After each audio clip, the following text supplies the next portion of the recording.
prepare for war, just in case it's time to even the score. Say my name 3 times and I kick in the front door. No, I ain't greedy, but I'm hungry and I'm hunting for more. See, I'm a beast, bloody knuckle on all 4 with the gore. I see the ops watching, low clips, review my options. Close range with the shotty, put a hole in his body. Or should I walk up with the Glock, proceed to open his top? Either way, scope an infrared beam. It's a dead shot, pressure is really nothing. I come equipped with the drama. Disrespect, I send my niggas on the flight like Osama. Run your mouth, you might be talking through a tube to your mama. Here's the point, I ain't the type of nigga to be saying that I'ma do anything I damn sure wouldn't do. Your people talking real loud, but I'm aiming for you. Luke Skywalker, I'll be back to get your 2 live crew. So while it's popping, you shaking and you don't know what to do. Know those rounds for you. Pain. I done seen too many real niggas fall to let these fuck niggas beat me. I must bring the pain. Yeah. Pain. Yeah. I done seen too many real niggas fall to let these fucking devils beat me. I must bring the pain. Yeah. With all my might, with all insight, I stay watching for enemies at the height of the night. Wanna catch me slipping, I know when my trigger finger is itching. I'm under mission, beating these pussies into submission. That king shit, that clap my hands twice when I mean shit. I'm on the block, calling for the rock on some fiend shit. A smooth criminal, I'm Mike J on some lean shit. Died and came back for my people, redeem shit. Devils losing their mind and now they crossing the line. Till a fist goes in your mouth and it comes out with your spine. Out of all the trees you can climb, you devils barking a vine. We still hanging from trees and still holding up signs. For my niggas, it ain't no mystery. I gotta shed blood, and if it's us against the world, then I'm coming with slugs. I got my arms stretched out, but I ain't reaching for hugs. All that love is for the matrix, so it's time to unplug the pain. I done seen too many real niggas fall to let these fuck niggas beat me. I must bring the pain. Yeah. Pain. Yeah. I done seen too many real niggas fall to let these fucking devils beat me. I must bring the pain. Yeah.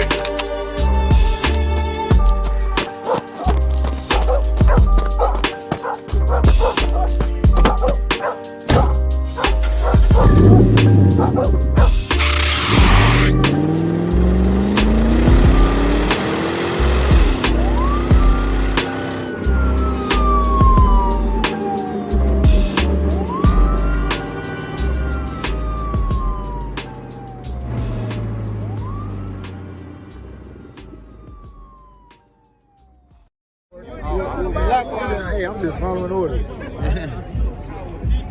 Let me get one of those slow motion pictures, bro. One of the slow motion pictures. You gotta shoot at 60 frames per second. Come on,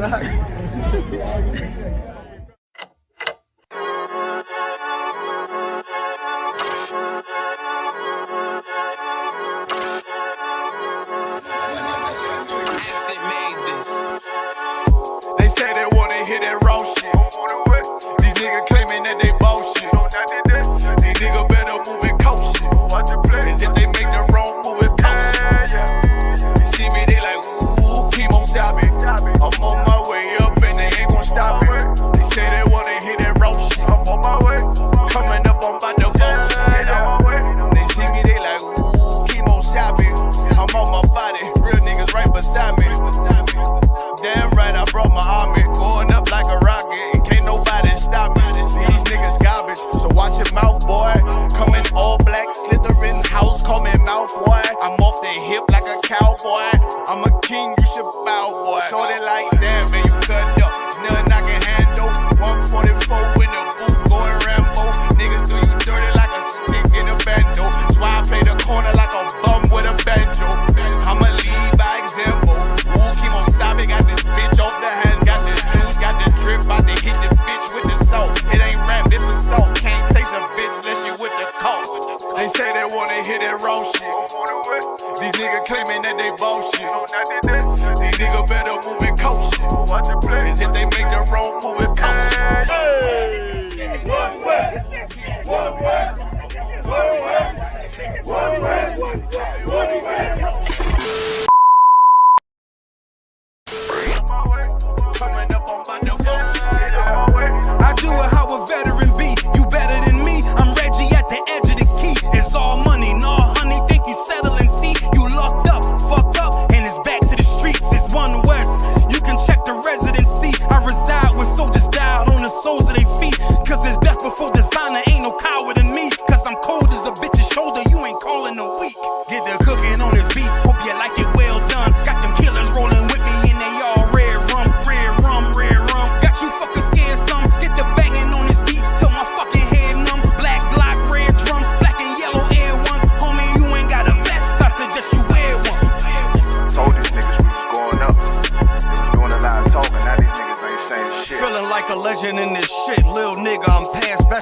never feeling third, little nigga, I'm past second. Guns, I gotta have them all like Ash Ketchum. Shotty break a nigga ribs up like his wife left him. We all steppin', kill you with kindness cause I'm dead nice.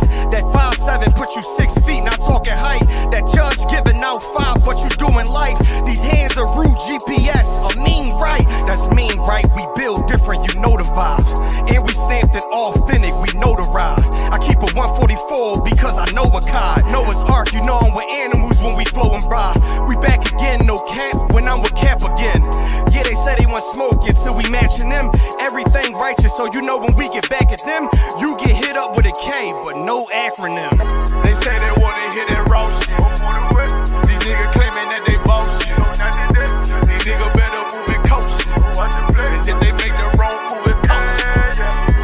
See me, they like, ooh, keep on chopping. I'm on my way up and they ain't gon' stop it. They say they wanna hit that raw shit. Coming up, I'm about to boss shit.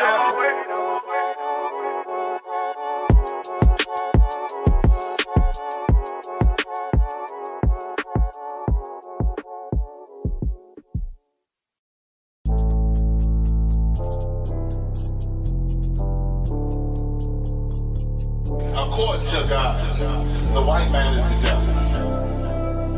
See, I've been in here for a little minute. You know what I'm saying? And I see niggas, they like to talk a lot. They like to claim leadership. They like to claim this and that. You know what I'm saying? They like to be above what they really is and have authority. But they don't really need that authority. They don't really know what to do with that leadership. You understand? You hold hands with this white ass, need to stop and ask you to give a damn what you talk about. Don't give a fuck what you believe, nigga. Gotta stand up and serve my God. We don't pray on our knees, nigga. Yeah. See, everybody ain't with all that peace talk. Everybody ain't with all that. Let bygone be. Boy, ass you to stop and ask you to profit. It's about to get serious. When they hit us with dope and kill us with crack, where the fuck with your leaders? I'm curious. He cashed out on your blood, traded you in and bought a new biz. Ask you the prophets, I tell you the scheme. If you don't wake up, you gon' die in your dreams. I say you won't tell you no more. I swear these crackers try to kill us slow. Just spoke to a nigga and fed he up for parole. Because of the COVID, it feel like the hoes in this world that don't go together. Know it's gold in the ghetto. I'm in the city blazing with my niggas. Just told the devil the score never settle. Yeah, see the prophets. I'm tired of these niggas keep talking about, you know, you respect my religion, I respect your religion. Boy, your ass need to stop and ask you the prophets. You know, like we all come together. Cause you know what I'm saying? They say God so loved the world. God so loved the world and know boy, your ass need to stop and ask you the prophets. Don't give a damn what you talk about. Don't give a fuck what you believe, nigga. Gotta stand up to serve my God. We don't pray on our knees, nigga. Yeah. Hey, gentlemen, y'all, we don't pray on our knees, nigga. Gotta stand up. You know what I'm saying? Boy, your ass need to stop and ask you to I'm with step, I'm solid for show. To the fake niggas, stay silent, I got it, let's go, let's go. I ain't taking no loss, ain't no talking when we got the flow. Ain't no peace, just play with your own. I'ma be loyal to the right arm. Tell him we can't keep it slate. And I can never let bygone be bygone. Got your baby mother on high, got your baby pants through the fire. Ask you the prophets, that baby soul belong to the Lord. How dare you abort it? Therefore a failure, bitch, I can afford it. I prepare slaughter, you bring me my water. Push your leaders weak, let them lies slip through their teeth. Their ass need to stop and ask you the prophets. That's just the reality, Christians. I'm sorry to hurt your feelings. I know your pastor lied to you every Sunday for 30 years, but that's what the church is for, lying. That's why they exist, to lie the money out of your pockets. Boy, your ass need to stop and ask you to give a damn what you talk about. Don't give a fuck what you believe, nigga. Gotta stand up to serve my God. We don't pray on our knees, nigga. We don't pray on our knees, nigga. Gotta stand up to serve my God. We don't pray on our knees, nigga. ISUPK presents Ask Ye the Prophets weekly podcast.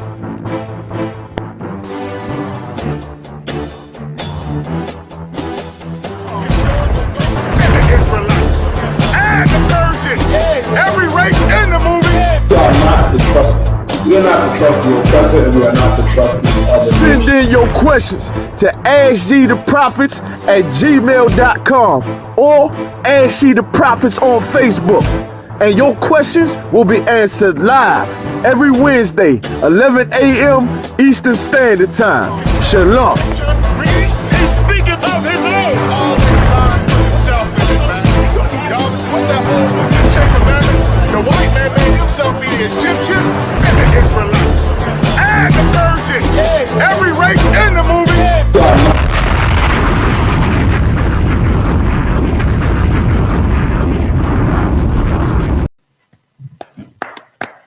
Most High in Christ.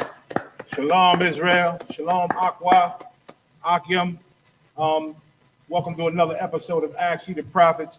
I am General Mayaka Allah. This is my main man, Officer Yediah, and we're about to do it up again.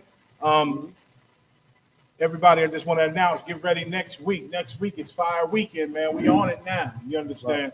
We heading down to Chicago. Everybody that can make it, you know, to get it on with Captain Mawquad and his whole entire crew over there out in the Midwest, man.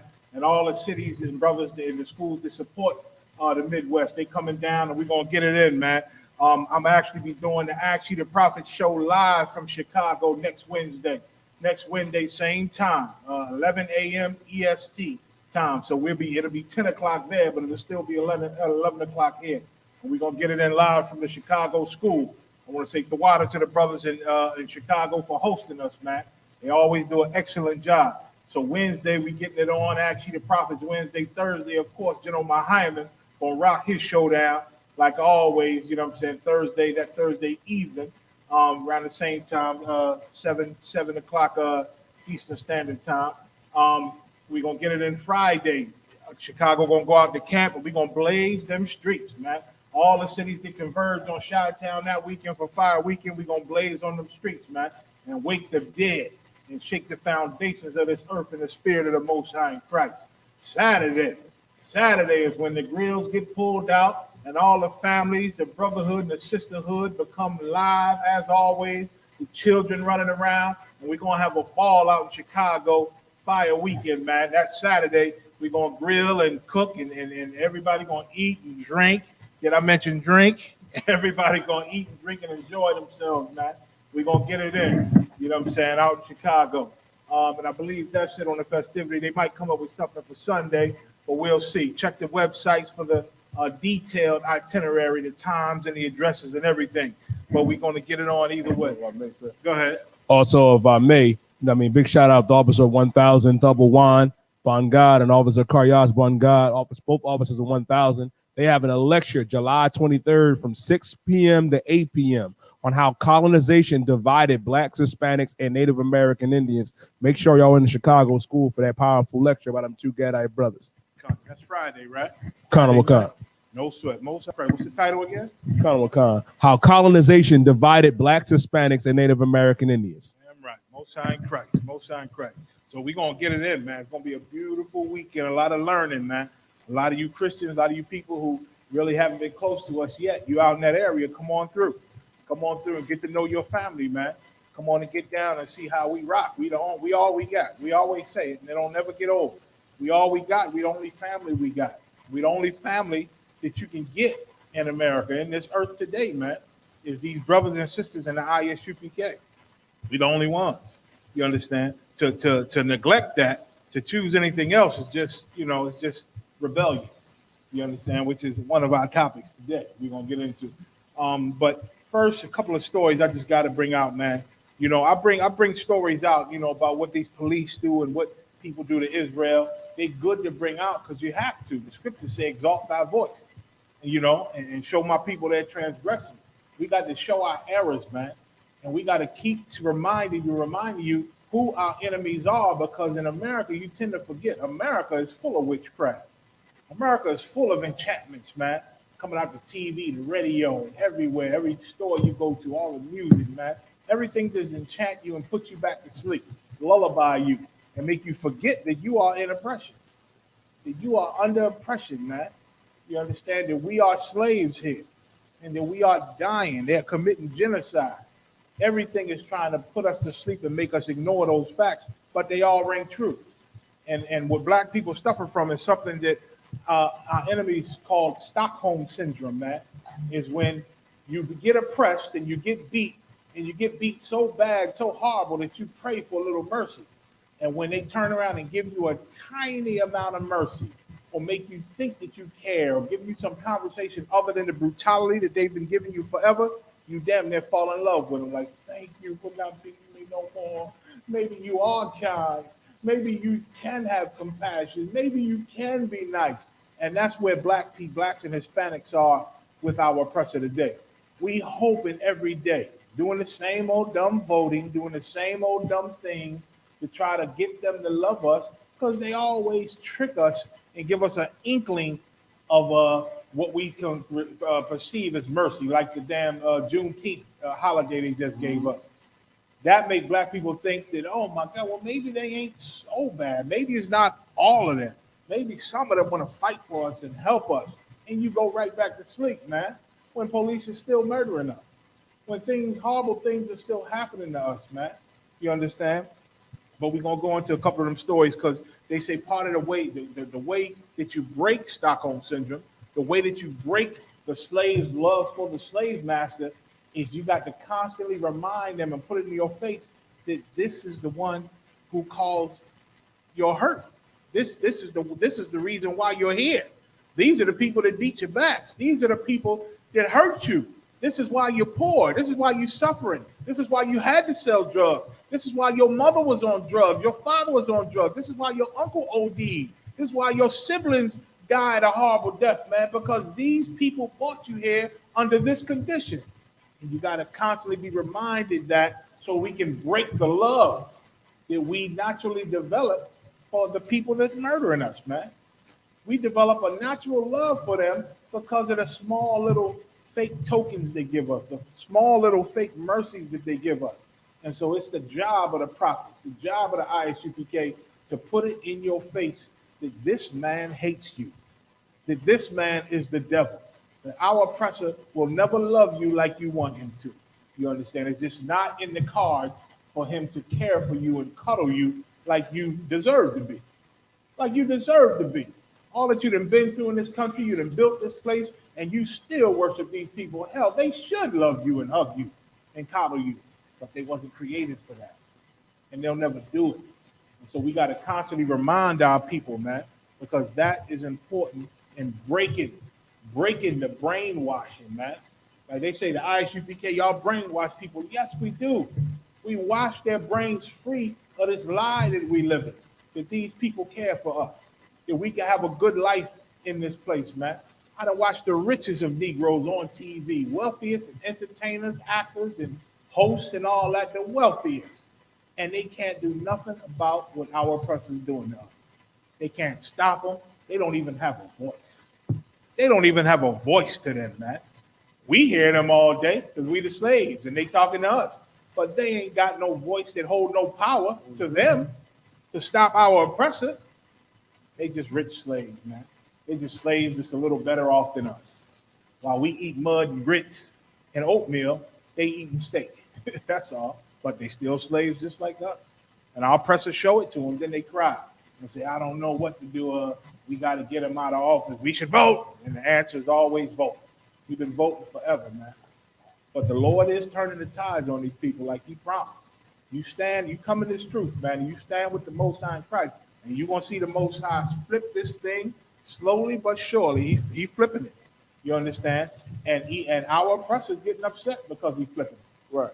The whole talk now is that critical race theory. They call it CRT now. White people don't want it in the school. Our oppressors don't want their kids learning about their crimes and the crimes of their grandfathers and the crimes of their great-grandfathers. They don't want their children learning about that because their children might just say, well, dang, we owe these people. And they mess around and get a country back over, you understand? Because they don't know no better. But these our oppressors, they don't want their children learning about that because you can't make white people feel like the bad guy or they'll go to war with you. They'll fight and murder.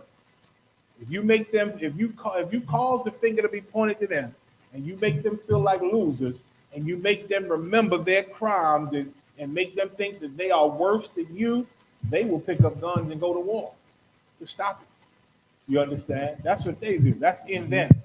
They was given the sword by the Most High. You gonna say something? Yeah, would you bring it out, General, was so heavy. You know, yesterday I was looking at a story that was in the story. It said Illinois became the first state to mandate teaching Asian American history. While they're trying to push critical race theory out of our school systems and curriculums, we are forced to learn about what the Chinese and what the Asians went through. And you best believe, they're going to have what happened to the Japanese during World War II. But they don't want us to know what happened in Tulsa, Oklahoma, or what happened to our Gadite brothers and sisters when they came over here. Exactly. That's going to be the first story. I was going to go into the other one. Let's start with that Asian man as the first one in the email. You understand? What Yediah is bringing out is heavy, man.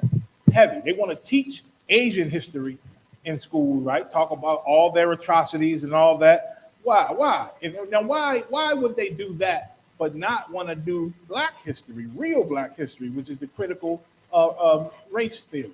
Why don't they want to bring out the truths and the horrors that they did to Blacks and Hispanics? Why? But yet they will bring out the small horrors they did to Asians and what happened to them. Why? The difference is, if they really uncover all the dirt and all the plots and all the things that they did to Black people in America, everybody's eyes will be open to the fact that in 2021, they are still doing those things. That's what America does not want. America don't want you to learn all of those plots and all those secrets and all those things they got hidden in the government files and hidden in the Vatican that Black people don't know about. Because if those things come out, you'll see a direct pattern from then all the way up until now, and you'll see that they are still doing those things against us. America got dirty secrets that they've been doing to keep us oppressed, man, and to keep us subdued, from experiments to full out just plain genocide, man. Genocide. How you think they come up with all their vaccines and medicines and all that? Man, they done killed a lot of Black people, man. Where do they get a lot of them from? The prisons. That's why they got to keep them prisons full, man. They need prisoners to do anything, to make money, to work, and to do whatever experiments. They make deals with them. They get them to sign papers. Look, we'll cut your time down if you just join this study, if you do this and do that. And a lot of them don't never make it back to them prison cells, man. They don't make it back. They end up in the ground, in the morgue after the experiments, but they done signed off. They done signed off that the prison doesn't have to reveal it. Nobody has to talk about it. It can be totally covered up. And that's just the tip of the iceberg. There's a lot of horrible things that the oppressor been doing, man. You understand? Everybody's heard about using Black babies as alligator bait, right? Black kids, alligator bait. Y'all don't know why, do you? They used us as alligator bait and threw us in swamps for the hippos and all that, because first they would steal our organs and sell it to rich. Or rich people would hire people to kidnap our people, man. To kidnap our people. Human exporting, man. What they call it now? Human trafficking. That's been going on, man, under a different name or whatever. They steal our organs and all that, man, and then throw your corpse in with the alligators. Throw our children's corpse in with the alligators, and rich oppressors benefit off of it, man, stealing us and murdering us and taking our organs, man. And guess what? If they bring it out, there'll be researchers that'll find out they're still doing it, man. What you think abortion clinics is about? What you think abortion clinics is about, man? How you think it started? Huh? There's a whole history behind it, man. And once again, that's just the tip of the iceberg. There's things and plots going on, man. I done read about sealed documents that talk about how in the projects they was doing tests, man. They would take certain gases and put them in the basement of projects, right, and let the vents just blow them. You know, the cooling system and the heating system in the projects, they let them fumes go through them vents, man, which everybody in the projects will be breathing, which is Blacks and Hispanics, just to do tests and see who react, how they react, and what goes on with these different things, man. How do you think America come up with their weapons and know the weapons work so good? You think they tested their brothers and sisters? You think our oppressor is testing his sons and daughters? Hell no. Hell no. They don't want anything about their horrible, horrible, deep-pocketed crimes against us coming out. So let's not begin that road of critical race theory, because then all the dirt will come out. All the dirt will end up coming out. And so they fighting like hell against it, man. But yet they want to talk about an Asian history, huh? Well, check this Asian out. Bring the story up. Asian man in Oregon arrested and charged with harassing two different sets of random Black people threatening to murder one. Right. So now, Asians must be feeling some kind of something in their chest to be coming against black people like this. I ain't gonna call them gook. I ain't gonna say gook. I'm gonna keep it Asian. Against this Asian bastard. You understand? To be coming up against black people. And once upon a time, they will not come directly up to us and treat us like this. But they've been watching this oppressor, man. They've been watching these Edomites, these white people, and how they handle us and how they murder us. And they've been seeing that when we react physically and harshly against it, that they know our oppressor come back tenfold, sevenfold, with his authority and guns and weapons and machinery, and try to put it down and put our revolt down. Like they hurt us, we react to their hurt, and then they say, look at them, so violent, coming against the hurt. I know you want justice, but you can't use violence. It's never, well, they better stop having violence against black people. You police better stop with your violence against them. You white citizens, you better stop with your violence against them. It's, okay, that happened, fine, that happened, but don't you react violently. You better not react violently. It's a way to do it. Go to court, go to that, file a petition, do this. But don't you react violently, or else we'll open up the flood, we'll flood the gates of hell on you if you react violently. But never discuss the first act of violence. It started. You understand? They care more for Asian people than they do us blacks and Hispanics. That's the bottom line. They care more about animals and dogs than they do blacks and Hispanics. That's just the truth. You understand? They will never love you like God loves you. They will never love you like our black God and our black King, Jesus Christ, Yahweh Shah. They'll never love you like the men and women of the ISUPK, because we understand what God taught us, that you are our family, man. And we all we got, and everybody around us is against us. Everybody. Go ahead. Read it. Read. A Springfield, Oregon man is facing charges of menacing and other crimes after police officers arrested him on charges of threatening and making racist remarks. So this is in Oregon. An agent had a nerve to threaten black people. Go ahead. Towards black people in two separate incidents and breaking a glass door of a downtown business on Thursday, July 8th, around 1:30 p.m. Go ahead. This is a week ago. Go ahead. According to a statement from Springfield Police spokesman Chris Zeal, obtained by the registered guard, 52-year-old Michael Joseph Sillimer, who is Asian, threatened a black man and his girlfriend with a knife near the 14th Avenue and Main Street in downtown Springfield. So this brother with his woman and this old slanty-eyed bastard, he run up with a knife, threatening them, man. Threatening them, calling them niggas and everything, thinking he's a white man, thinking he can do what our oppressor do. Why? Because they've been getting rich with our oppressor for so long. They've been in cahoots with the oppressor for so long and dealing with us wrong. Dealing with us wrongfully, man. Treating us like nothing. Like we're below them. Go ahead. The couple who were able to get away told the officers and they had to run. They had to get away from this crazy ass Asian with a knife. Go ahead. And why wouldn't he would never do this to a white person? Right. He would never do this to a white person because he know there's penalties behind that. But he know with you, he know it's a good chance he can get away with it. There's a good chance that he can get away with it. If he had to bet money, he's safer betting that he'll get away with it rather than he'll be getting caught. Mm-hmm. Now they arrested him for this, of course, because the Lord working a work in these last days. Things are happening that hasn't always happened. You understand? But if I was a gambling man, I would put my money on him getting away with it too, rather than him getting caught. Read. That the man was brandishing a knife and making racist remarks at them. They said they never seen him before. Right. They don't know who this guy is. Never saw him before. No history with this guy. He just sees some black people, and he wanna act like his oppressor. Because our oppressor then oppressed the whole world and oppressed everybody once upon a time. It's just that everybody didn't conform and got down with him. If you can't beat him, join him. That's what all the other nations have done. They done joined him, you understand, and made agreements. Listen, just let us get money with you. We'll give you this, we'll give you that. We just want a piece of what you got, America. You the superpower. Just give us a piece. And America did that. They know, they got their foot on all these countries, but they also at peace with these countries right now. Now, these countries hate America, can't stand him, but they know that he is the superpower. But that's why China's building weapons up, trying to get strong. Russia building weapons up, trying to get strong. Everybody wants to be as strong as America, but they know America got all the cards right now. But they hope to one day be able to challenge America. And some of them stepping up saying, listen, we can challenge you right now. You understand? But America is the superpower. You know what I'm saying? Given this power by God Almighty himself, you understand? So that God can bring him down in these last days. Go ahead. Colonel McCon.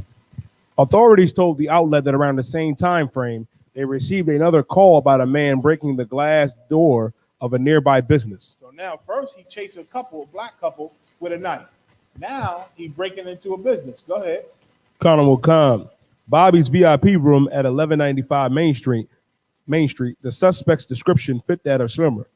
By the individual left the scene before the police could arrive. Witnesses told police that he crept up behind a black woman who was not identified but was playing a video lottery game when he whispered in her ear that he would murder her. Right. He walked up to one of our sisters, man. Why? Because he feel he can get away with it. Don't nobody protect these people. I can do this to these people because they are not protected. They're getting killed every day and nobody cares. Everybody hates these people. So you know what? Hey, nigga, woman, I kill you. I murder you. I murder you. And he threatened a sister that he gonna murder her, man. What kind you got to have some cojones to go up to a sister, you understand, talk like that. You must live in a place where you really feel like nothing will happen to you to come at these people like this. Go ahead. She turned around. She said he threatened her with his fist and acted aggressively. So now he whispered and said, I'm gonna kill you, I'm gonna murder you. She turned around like, what in the hell? And he got it, he's doing it. Yeah, what? Got his fist up like he gonna run up on her or something, man, acting all aggressive with it. Why? Because he truly believes he can get away with it. And we are the people that you can do this to. That's what he believes. Because he's been taught that by America. Right. He's been taught that he can hurt. We are the people that can be brutalized and harmed and hurt, and you can walk away scot-free. Go home to your babies and kiss them. That's the lesson taught in America, man. That's taught to children. That's taught to adults, man. From little children see their people hurting us and murdering us and doing horrible to them. Little white kids see that, and it must give them a sense of, whoa, look what my people do to these people, and nothing happens, man. These people marching mad because of this and that. Nothing's happened. We must be great. They must be a bunch of mud people, man. They must be a bunch of mud people. Nobody cares about them in their ghettos with rats and roaches and in poverty. Nobody cares about those type of people, and they grow up feeling a power that we only gonna feel in our kingdom, man. You understand, Reed? Colonel McCon. Schlimmer was later found 2 blocks away and arrested. He confirmed the allegations made by the victims and witnesses, the police says. No sweat, that's it. So he confirmed it. He admitted to it, man. Yes, I did it, but what? They're niggas. They're black people. What the hell you mean? Yes, I did it. Just like that old devil cussing out them people in front of them black neighbors, all up on they step in front of their house, stepping in the man's face, spitting in his face, talking, bumping chests with the guy, calling them niggas, calling everybody monkey, people around filming. He don't give a damn. He said, I got this monkey got it on video, this monkey got it on video, and this monkey has it on video. And you touch me. Ha ha ha. This is common ground. I do what I want. He even gave his address on the video. Thinking I could do what I want. I'll give you my address. And you niggas ain't gonna do nothing. Told the cop when he came. He said, nothing's gonna happen to me. You better talk to these effing niggas because then nothing's gonna happen. Nothing. He told the cop, you ain't gonna do nothing. And the cop was real nice. Of course, he had to rethink it when the video got out and they came down on him. Then the cop had to say, he threatened him. That was the latest story. He threatened the cop and said horrible things to the cop. But that cop was compliant. Nice. Said, all right, you go ahead home. I'll be over to talk to you. Cop was real cool. He saw what was going on. He heard what the devil was saying. But he was real cool until the heat came down.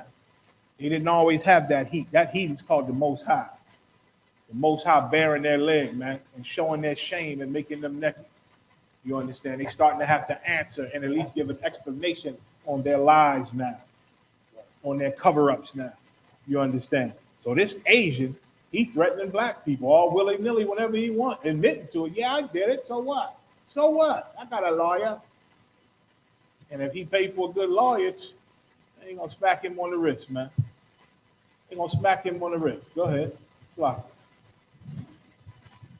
He gonna get a smack on the wrist.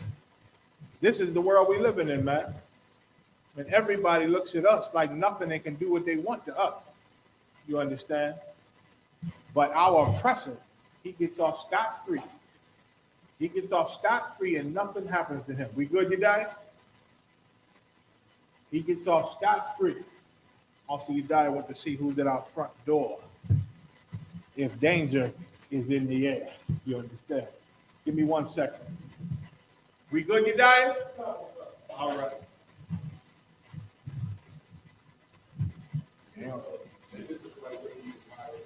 Karen, no sweat, no sweat, no sweat. That's Issachar. Issachar out in front of the school checking out the statue. I had to make sure nobody was had to get fell on. You understand? But it was all good. Issachar. They intrigued. They should be intrigued, man. They are connected to us spiritually. Right, you understand?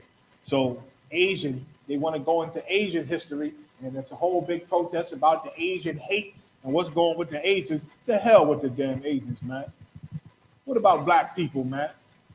When is there going to be a big uproar in the country about what's going on with blacks and Hispanics and this murder that's going on? Something real. They could put their hands on these police and these citizens that think they can murder us and think they can hurt us whenever they want. They got full-out TV shows and things about the Asians, man. Got black people on there, got oppressors on there, and they all sympathizing with the Asians, asking them, what's wrong? What's going on? What do you think can change? And how do we start this? And how do we do this? And the Asians giving their stories of complaints and different things that's happening. You understand? You understand? They didn't come over here like us. Nobody came over here like black people, man. Brought over on slave ships and forced to come here to serve the worst slavery, the worst Holocaust in the earth's history, man. Right. What happened to us over here? And then they said, okay, niggas, y'all free. Get on off my property, go free. Go free. But what the hell we was free? We was free to starve. We was free to walk around starving with no food. Right. We was free to walk around freezing with no shelter, man. Free to walk around with no clothing. Free to walk around with no direction. What kind of freedom is that to give people, man? When you set the Italians up when they got here, set them up good. And they was the mafia. They was the murderers, murdering businesses, man, and racketeering and all that. But you said, hey, stop all that, Italians. Come on, let's create jobs and businesses for you. Made a lot of them police and firemen. The Irish, too. Made a lot of them police and firemen. The Africans, you set them up with businesses, man. The East Indians, you set them up with businesses. Running the gas stations, the laundromats, man. Restaurants. You set them up all over the place, man. Every nation you set up because you knew you were stronger than them. And they admitted, yeah, you're stronger than us. You're much stronger than us. Can we just, get a job? Can we get businesses? And you said, okay. You gave them businesses. Why? Because you knew they weren't the people of the prophecy. Right. You knew they weren't the children of God that was prophesied to take over this earth over you. You knew, according to that Bible, that you had to cause us to sin against our God so you could maintain your control over the 12 tribes, man, and stay powerful as long as we sinned against our God. Right. But one thing you didn't count on, oppressor, you didn't count on the Spirit of the Most High in Christ doing exactly what he said he would do also, which is raise up those old prophets in these last days, to raise them back up to serve him and to cry to him, and he was going to hear us. That's what you did. You didn't understand how that would happen. You thought you can keep us in the ghetto and in the projects and in the hood and on crack, drugs, whoring ourselves out, doing everything horrible to each other, giving us drugs, setting us up to fight each other over the drugs and murder each other with gangs. All that is because of you, white man, oppressor. Drug gangsters and drug deal, sex and fighting over each other, the goddamn cartels and all that, man. All that is what you set up. Right. To keep Israelites fighting against each other and sinning against our God. Eating the wrong things, man. Looking at each other funny. Praying to false gods and idols. You did all of that because you knew that once we found who our God was and prayed to him, that it's only a matter of time when he would bring you down. You knew that. You knew that. Your witches and your scholars, your biblical scholars studied our history and studied the prophecies and saw time and time again that even when we were down at our worst, that there was something that caused us to figure out who we was and reconnect to our God and our history and our culture. You thought naming the white man the Jewish people, you thought that would get rid of our notion that we are the Jews. You thought that would be done. Once the world looked at him as a Jew and called him Jewish and put him in Israel, you thought that's the end of it. No, but you slept on the God of Israel. You understand? His Holy Spirit comes on this earth and it's real. And it woke brothers up to the truth, man. And that thing spread and the truth spread. And then the Lord found Commandant General Yohana, man. Then he found the generals of the ISUPK, then found the captains and the officers and these holy troopers rolling around here strong as hell, and all these beautiful sisters of the ISUPK. You didn't know the Lord could send his spirit to snatch us out the ghetto and snatch us out of the hand of death and Satan, man. You didn't know that. You didn't know how that would happen, but it happened. Here we are. You understand? And now the Most High is bringing you down. To hell with Asian history, man. To hell with stopping the Asian hate. As long as there's black and Hispanic hate on this earth, the Lord going to hate all of you. There's always going to be white hate, Asian hate. The Most High God of Israel is going to bring you down. You understand? It's going to be a wonderful thing to witness. Let's go to the executed. Executed. Family files lawsuit against St. Louis police over no-knock raid. Now listen to this. Listen to this. Breonna Taylor, we didn't have her. They murdered this sister in her own home, man. But she ain't the only one. She ain't the only one. We don't be hearing about these things, man. And that's once again, they don't want critical race theory to come out in the schools, because then the research is going to uncover all of this history and all of these unrighteous murders in our homes and all of these violations to our civil rights. And it's all going to come out, and it's happening right now. And then we're going to have to look at what's going on in America right now. And then you're going to see, while you fight for the Confederate flag, how the American flag, how we are getting genocided and murdered and enslaved under the American flag itself, man. And America ain't going to be looked at like it's, all righteous and strong anymore. It's going to be looked at damn near like Hitler. And that's what they don't want. They don't want nobody to call America Hitler or call Americans Nazis. Whenever that happens, it's like, oh my God. That Edomite called the Democrats Nazis because they going door to door with the vaccine. Said that's like Nazi Germany, and they had her fit, made her apologize and everything. Because you can't even talk about Nazis in America, because Americans are friends with the Jewish people. And Jewish people, you know, anything you say against them is anti-Semitic, and you're the most horrible thing in the world. When Jewish people are liars, man. Right. They were never Jews. They can never be Jews. The black people in America are the real Jews, man. And how do we find that out? It's only the power of the Most High in Christ. That's how we found that out. You understand? And until they do right by the children of Israel, by the children of the Most High God, black and brown people, right will never be done to Asian people or the oppressor. Or the oppressor. They're slowly falling, and their fall will just continue to go. Go ahead. That left 63-year-old grandfather dead of 9 gunshot wounds. A 63-year-old brother, man, a grandfather, dead of how many wounds? How many gunshots? 9 gunshot wounds. He was shot 9 times. 9 times. Now listen to this story. Old man, 63 years old. And then listen to the lie. We brought this out last week on how the police lie and lie on their reports and lie on the interviews. And none of that puts them in prison, man. Right.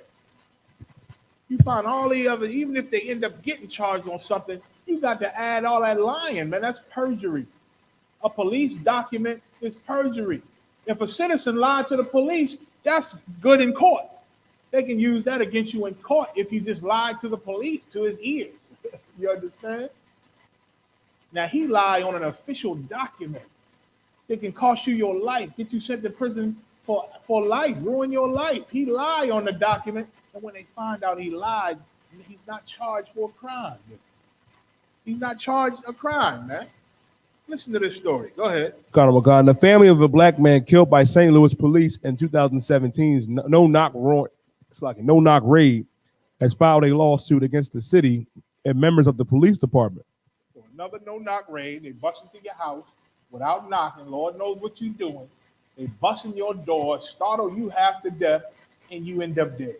Go ahead. According to the suit filed on June 30th, members of a St. Louis police SWAT team executed 63-year-old Army veteran Don Clark Sr. as he slept in his bed. Police say drugs and guns were found inside the home and that they came under fire upon entering. You hear that? Police say. They say drugs and guns were found in this old man's home, 63-year-old. They say guns and drugs were found in his home. And it said what after the guns and drugs were found? Wakanda, they came under fire upon entering. And when they came in, he was shooting at them. They came under fire. Go ahead. Wakanda, but Clark's family says he was unarmed at the time and the raid was based on false information. This brother was unarmed in his bed. You understand? He was unarmed, but they can lie and say, we were under fire. We came in and he started shooting at us. They can say that. You understand? They can lie, in other words, on their report. So we just returned fire. Go ahead. According to the lawsuit obtained by Atlanta Black Star, Clark suffered from a range of health issues and infirmaries that made it difficult for him to hear and to see clearly. He's 63 years old. He can't see all that clear. He can't even hear all that good. Go ahead. His youngest daughter, an 8-year-old girl, stayed in the only bedroom in the home, but wasn't there the night of the raid. And the only other person that lived there was his youngest daughter, and she wasn't there that night. Go ahead. In order to obtain a no-knock warrant based on falsified information, Detective Thomas Strode used boilerplate language and lied about his surveillance, the suit says. You hear that? To get the no-knock warrant illegally, he had to lie. He had to lie about false surveillance and lie about what he saw. He lied to even get the permission for the no-knock warrant. They lied. And then bust in, murdered his brother, and then lie about what happened. He was shooting at us. We found guns and drugs. If there was any guns and drugs, it belonged to the police because they always carry a little extra in case they need to plant it on you or lie about something or get themselves out of trouble. They always carry a little ghetto gun to put on a black body if they need and lie about it, or some drugs, because they're the biggest dope fiends, the police, the biggest dope fiends and rapists and criminals they are, next to these politicians. Go ahead. The family's legal claim describes the night of Clark's death. Officers entered Clark's home in the night of February 21st, 2017. 2017. Yeah, I ain't even heard about it. Go ahead. By breaking down the door and did not identify themselves. They didn't identify themselves, a no-knock warrant. Boom! They just in, guns out, blazing. Go ahead. They detonated a flashbang device that emanated a loud sound and bright flash, which caused them to become disoriented. And that's what a flash bomb is called, to disorientate you. The flash, the sound, pierce your ear, and the light is piercing, and bow. And then those few seconds that you jammed up, can't see nothing, can't hardly hear nothing, they on you. They on you. They train with the flash bomb, so they used to it. They know what it's going to be like, and a lot of them got ear plugs on anyway on their helmet when they coming in on a raid like this. So they drop the flash bomb, bang, disorient the older brother, and now they on. Go ahead. Nicholas Monsanto shot Clark to death, according to the suit, which claims he was shot 9 times, nearly severing one arm at the elbow. So he disoriented, jump up like, what in the hell's going on? Can barely see, and a flash bomb that went off. Can barely hear, and a flash bomb went off. And they just opened fire on this brother. They opened fire on this brother. Damn, they're taking off his elbow. Damn, they're taking off his arm, man. Go ahead.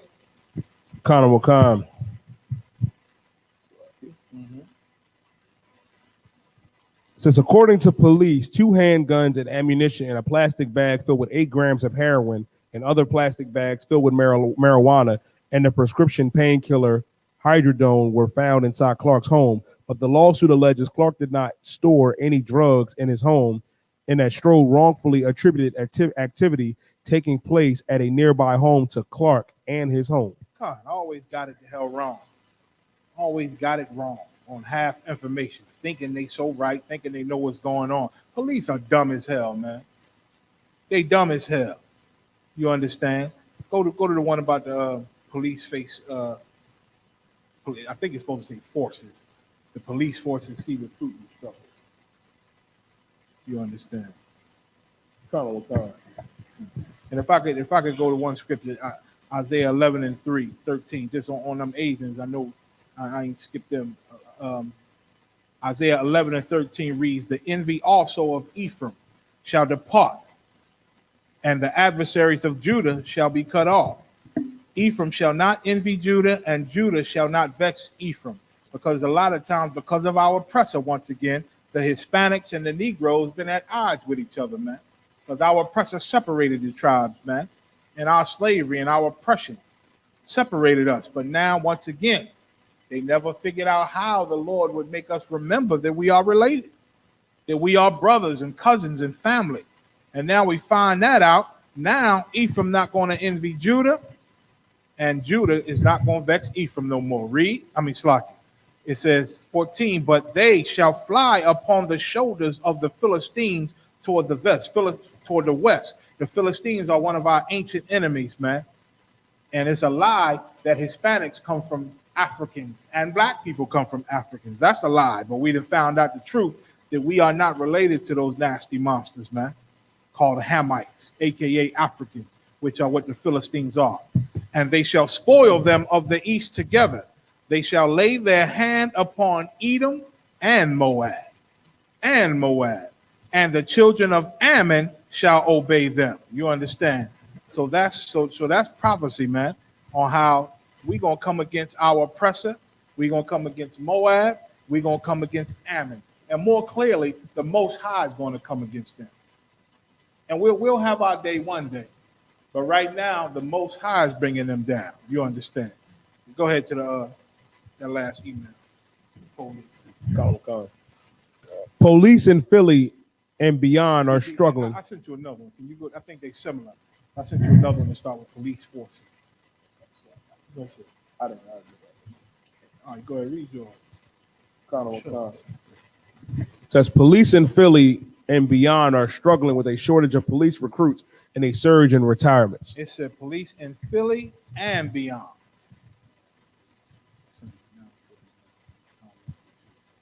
It said Philly and beyond. Philly and beyond is what? Read it again. Colonel Wakan. Police in Philly and beyond are struggling with a shortage of police recruits and a surge in retirements. So this is all across the country, man. All across the country, the police are having a high number of retirements. A lot of them are quitting the force, man. A lot of them saying the hell with this, man. They making us give our body cameras up. They seeing our footage. They seeing all our mistakes. They finding out we lying on the reports. You understand? They finding all our secrets out. The Most High is exposing them.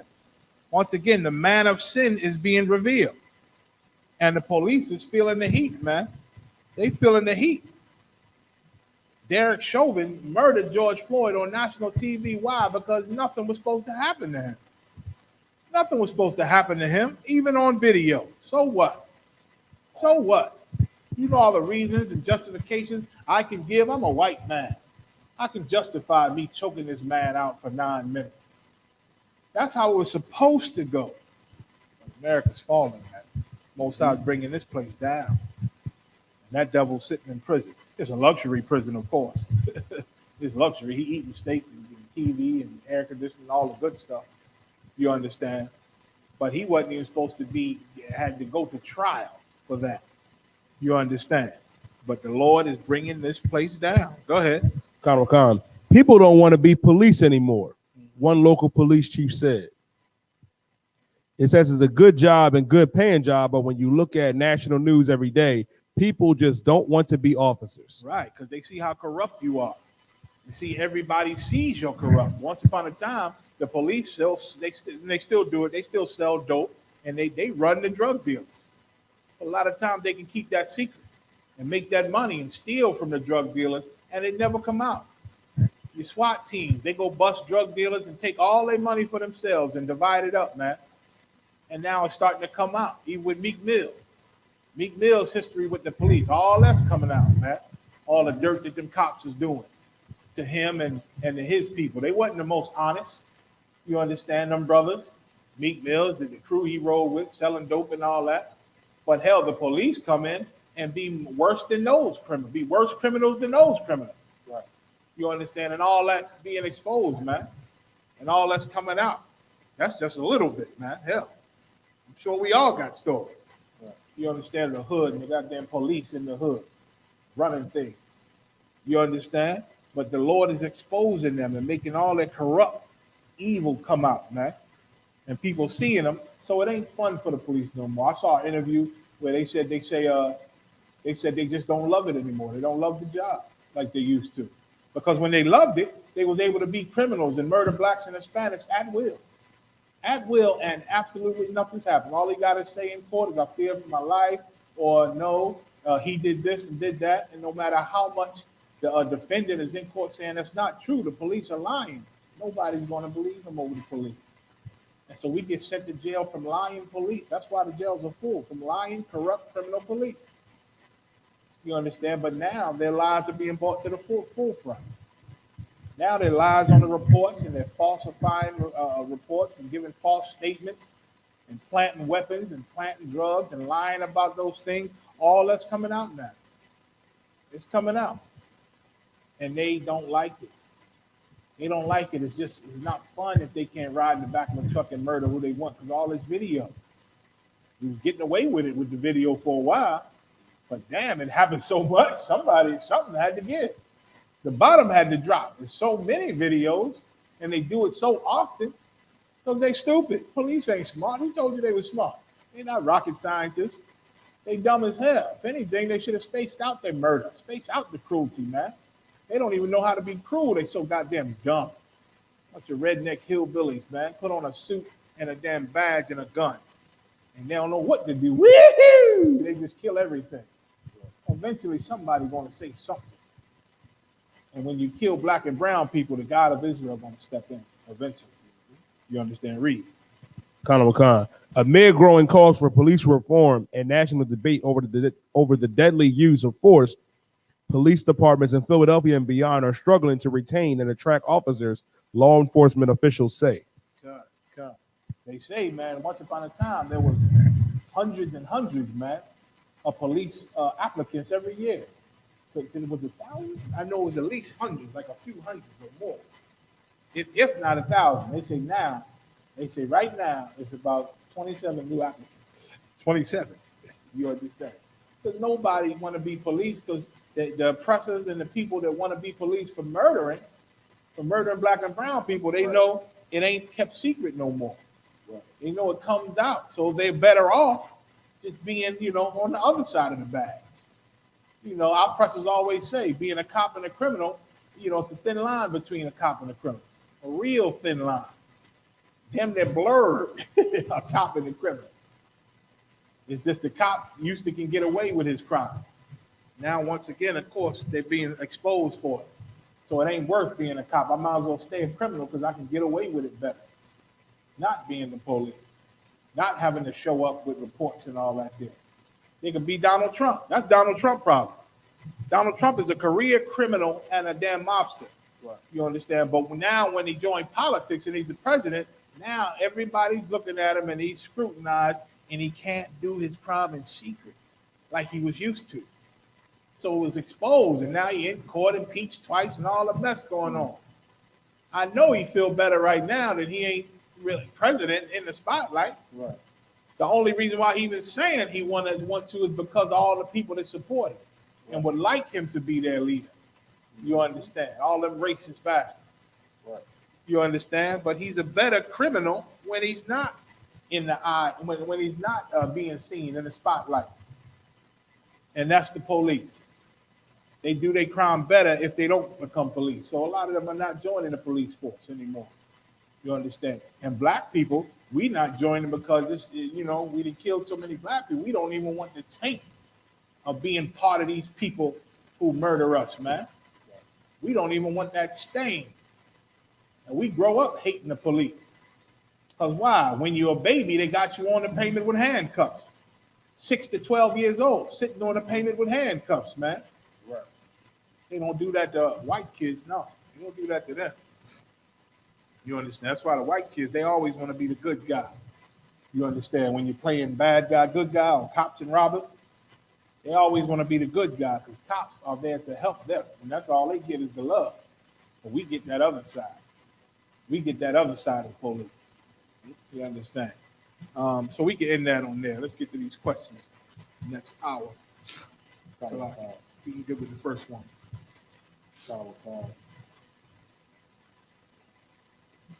Slaki, do I have a scripture?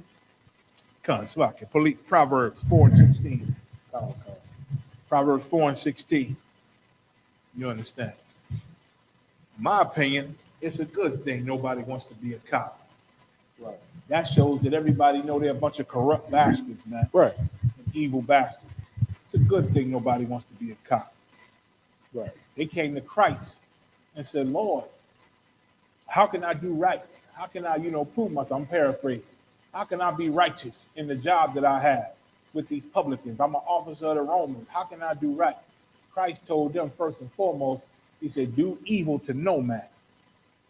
Do evil to no man. You understand?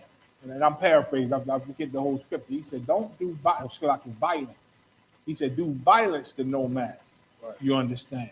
Like, in other words, do your time, do your 8 hours and go the hell home, man. Right. Don't be unjust and unfair and violent toward the children of the Lord because you work for the oppressor. Right.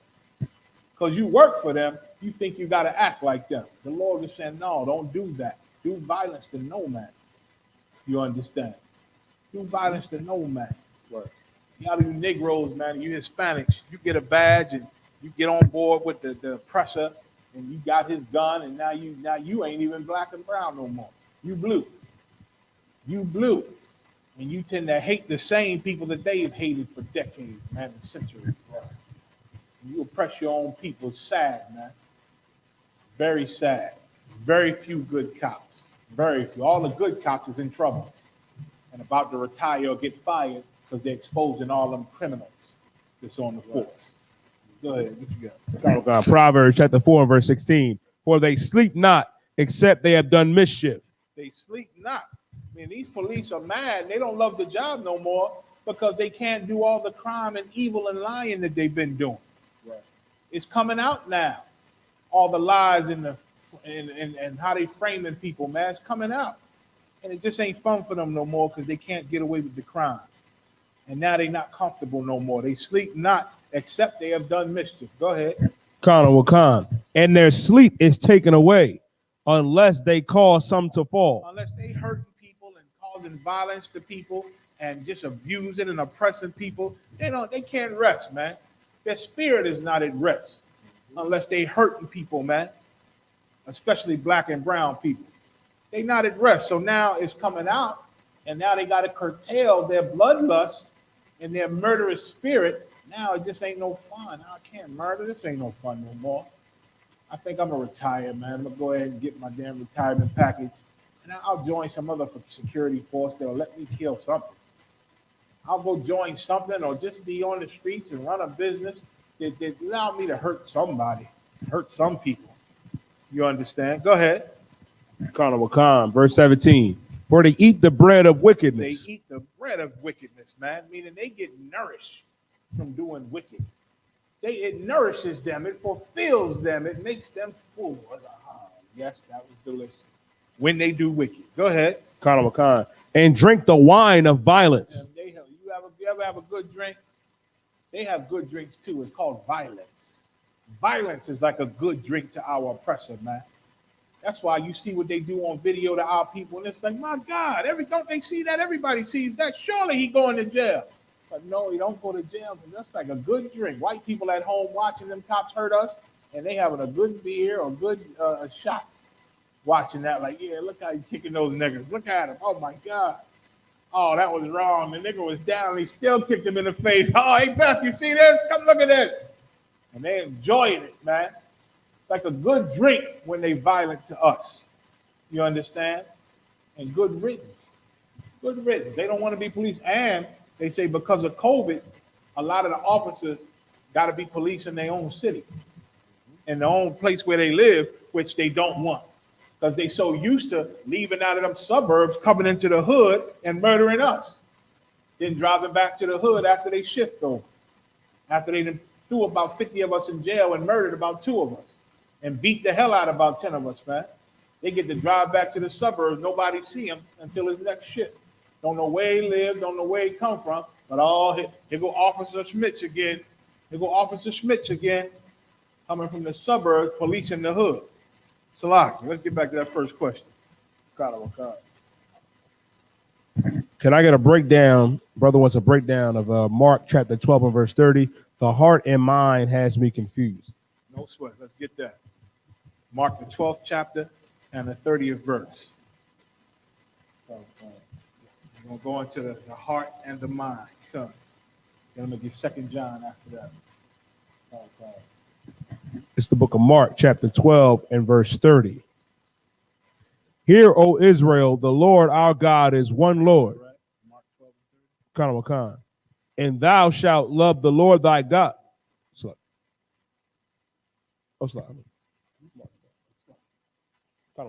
Mark 12 and 30? Yeah, you want Mark 12 and 30. Okay, maybe I'm fucked. Go ahead, read it again. Mark chapter 12 and verse 30. And thou shalt love the Lord thy God with all thy heart, and with all thy soul, and with all thy mind, and with all thy strength. This is the first commandment. This is the first commandment. So now, thou shalt love the Lord thy power, thy God, with all thy heart, and with all thy soul, and with all thy mind. You understand? And with all thy strength. This is the first commandment. Now, hold that. Let me see. Hold that. Go to Jeremiah 17 and 9. This is about the heart. I'm going to come back to Mark. So Yahushua said, love the Lord thy power with all thy heart, all thy soul, all thy mind, and all thy strength. Read Jeremiah 17 and 9.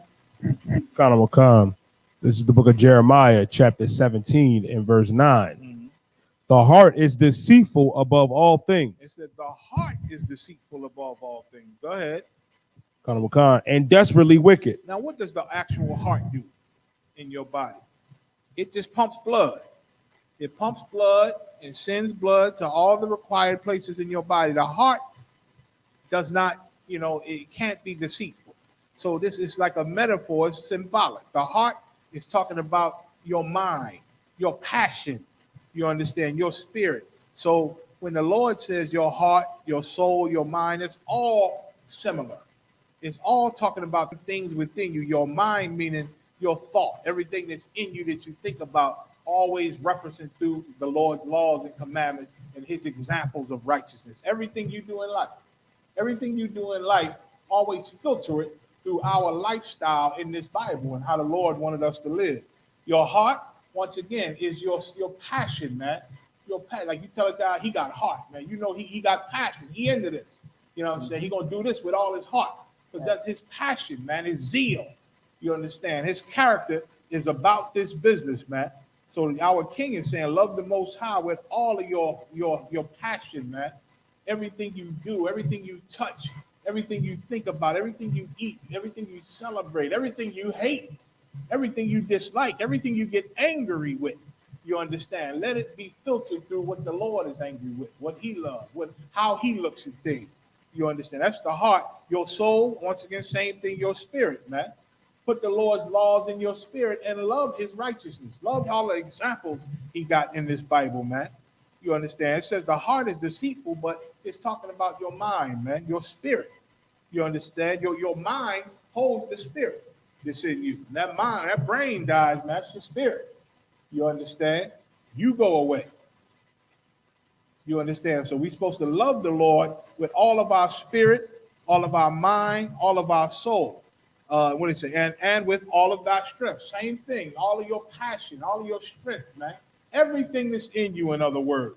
We supposed to love the Most High. But what is loving the Most High? What does that look like? You might ask. Because Christians always talking about I love God. I love me some Jesus. Oh, I love him to oh, Jesus, Jesus, you sexy Jesus, you. You Christians make him to be like your best boyfriend you never had. You understand? Years ago, I bought this out once before, tried to crack on this sister, man. And she said the only man she wanted was Jesus. Offended me. I said, what? You know what I'm saying? She was bad too. I said, Jesus don't want you. You know what I'm saying? I just throw that out there. You know what I mean? She waiting on Jesus to be her boyfriend, I guess. You understand? Because why? We supposed to love him with everything, but once again, what's that look like? 2 John 1 and 6. This is 2 John 1 and 6. And this is love. This is love. The Bible is about to tell you what love is. You ain't got to guess. Go ahead. That we walk after his commandments. That we walk after the Most High's commandments. You understand? He tell us, he give us laws, man, what to eat, what not to eat, what to worship, what not to worship, what to celebrate, what not to celebrate, how to treat your brother, how not to treat your brother, how to treat your wife, how not to treat your wife, how you sisters, how to treat your husband, and how not to treat your husband, how to raise your kids, what to teach them, what you shouldn't you teach them. You understand? The Lord tells us how to live a wonderful, righteous life, man, and be blessed by him. And by doing it and obeying it, that's love. Right. That's how you love the Most High. He don't need no song. He don't need your love song. He don't need you know, I can lean on him. I can hold him good and hold him tight. He don't need none of that. You understand? He don't need you to smooch on Jesus. Smooching on Jesus. How do you think you're going to smooch on Jesus? What would you give him the wheel? And what would God do? You would think you love God for all your love talk. You understand? But to love God, you got to keep his commandments. Go ahead. This is the commandment that as ye have heard from the beginning, ye should walk in it. And that's the commandment, man. That's the first great commandment, Christ said.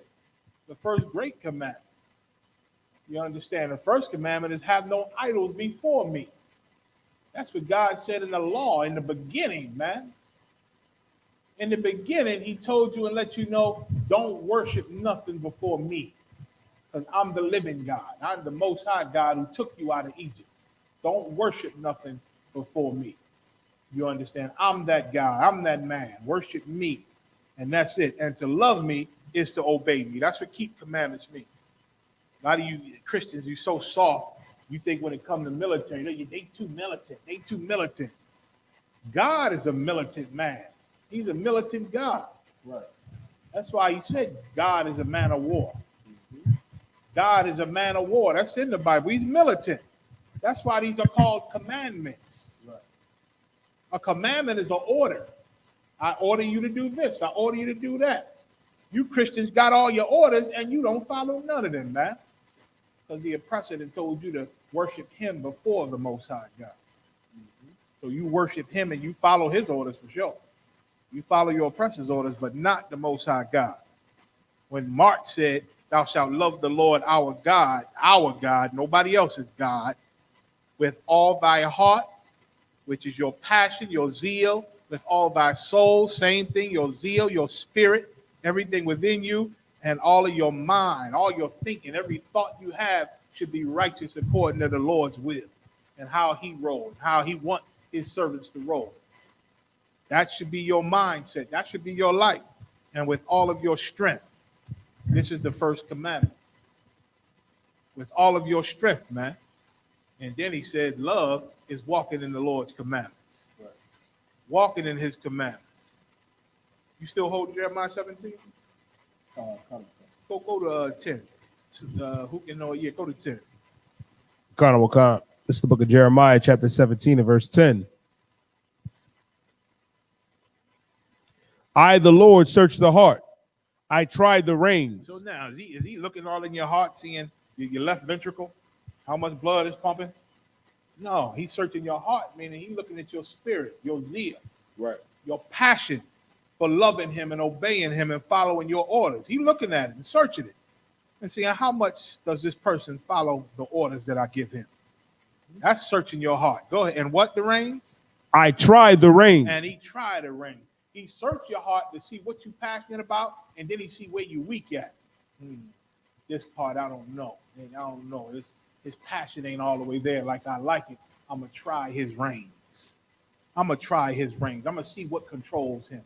I'm gonna put some obstacles in front of him or her and see if he's gonna choose me or choose Satan to help him out. Let's see. Let's see. Is he gonna be patient and wait for my orders when he had these problems, or is he gonna get carnal and walk away from me? Let's see. So he tried your reins, and a lot of people fail, man. A lot of people fail. Read. Even to give every man according to his ways and according to the fruit of his doings. Even to give every man according to his ways and according to the fruit of his doings, meaning you'll get exactly what you deserve when the Lord try your reins. Right. If you pass and the Lord see that you faithful, like Job, like he tried Job's reins, and Job stood with the Lord, man. You understand? And Job got rewarded according to his ways and according to the fruit of his doing, like all of us will, if we stand with the Most High. And guess what? If you leave the Most High and don't follow him, you still going to get rewarded according to the fruit of your doing. It's just not going to be a good thing. That's all. Let's go to the next one, number 2.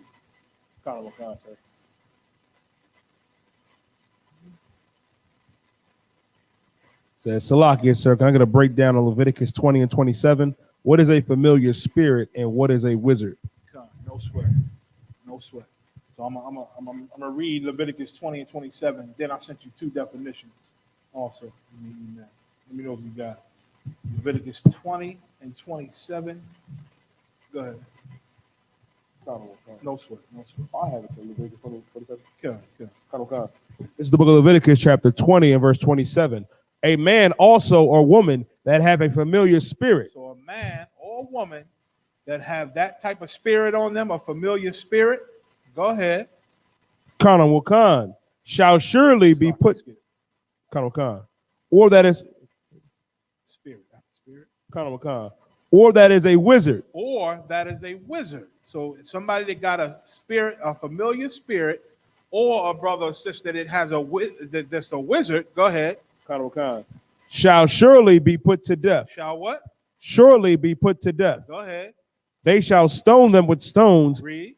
Their blood shall be upon them. So this is a death penalty offense, man. This is a death penalty offense. Because why? It's unrighteous to be these things. And you're going to see after you learn what they are and understand them. Read familiar spirit first. No sweat. You're going to read what a familiar spirit is. And this is a Bible dictionary.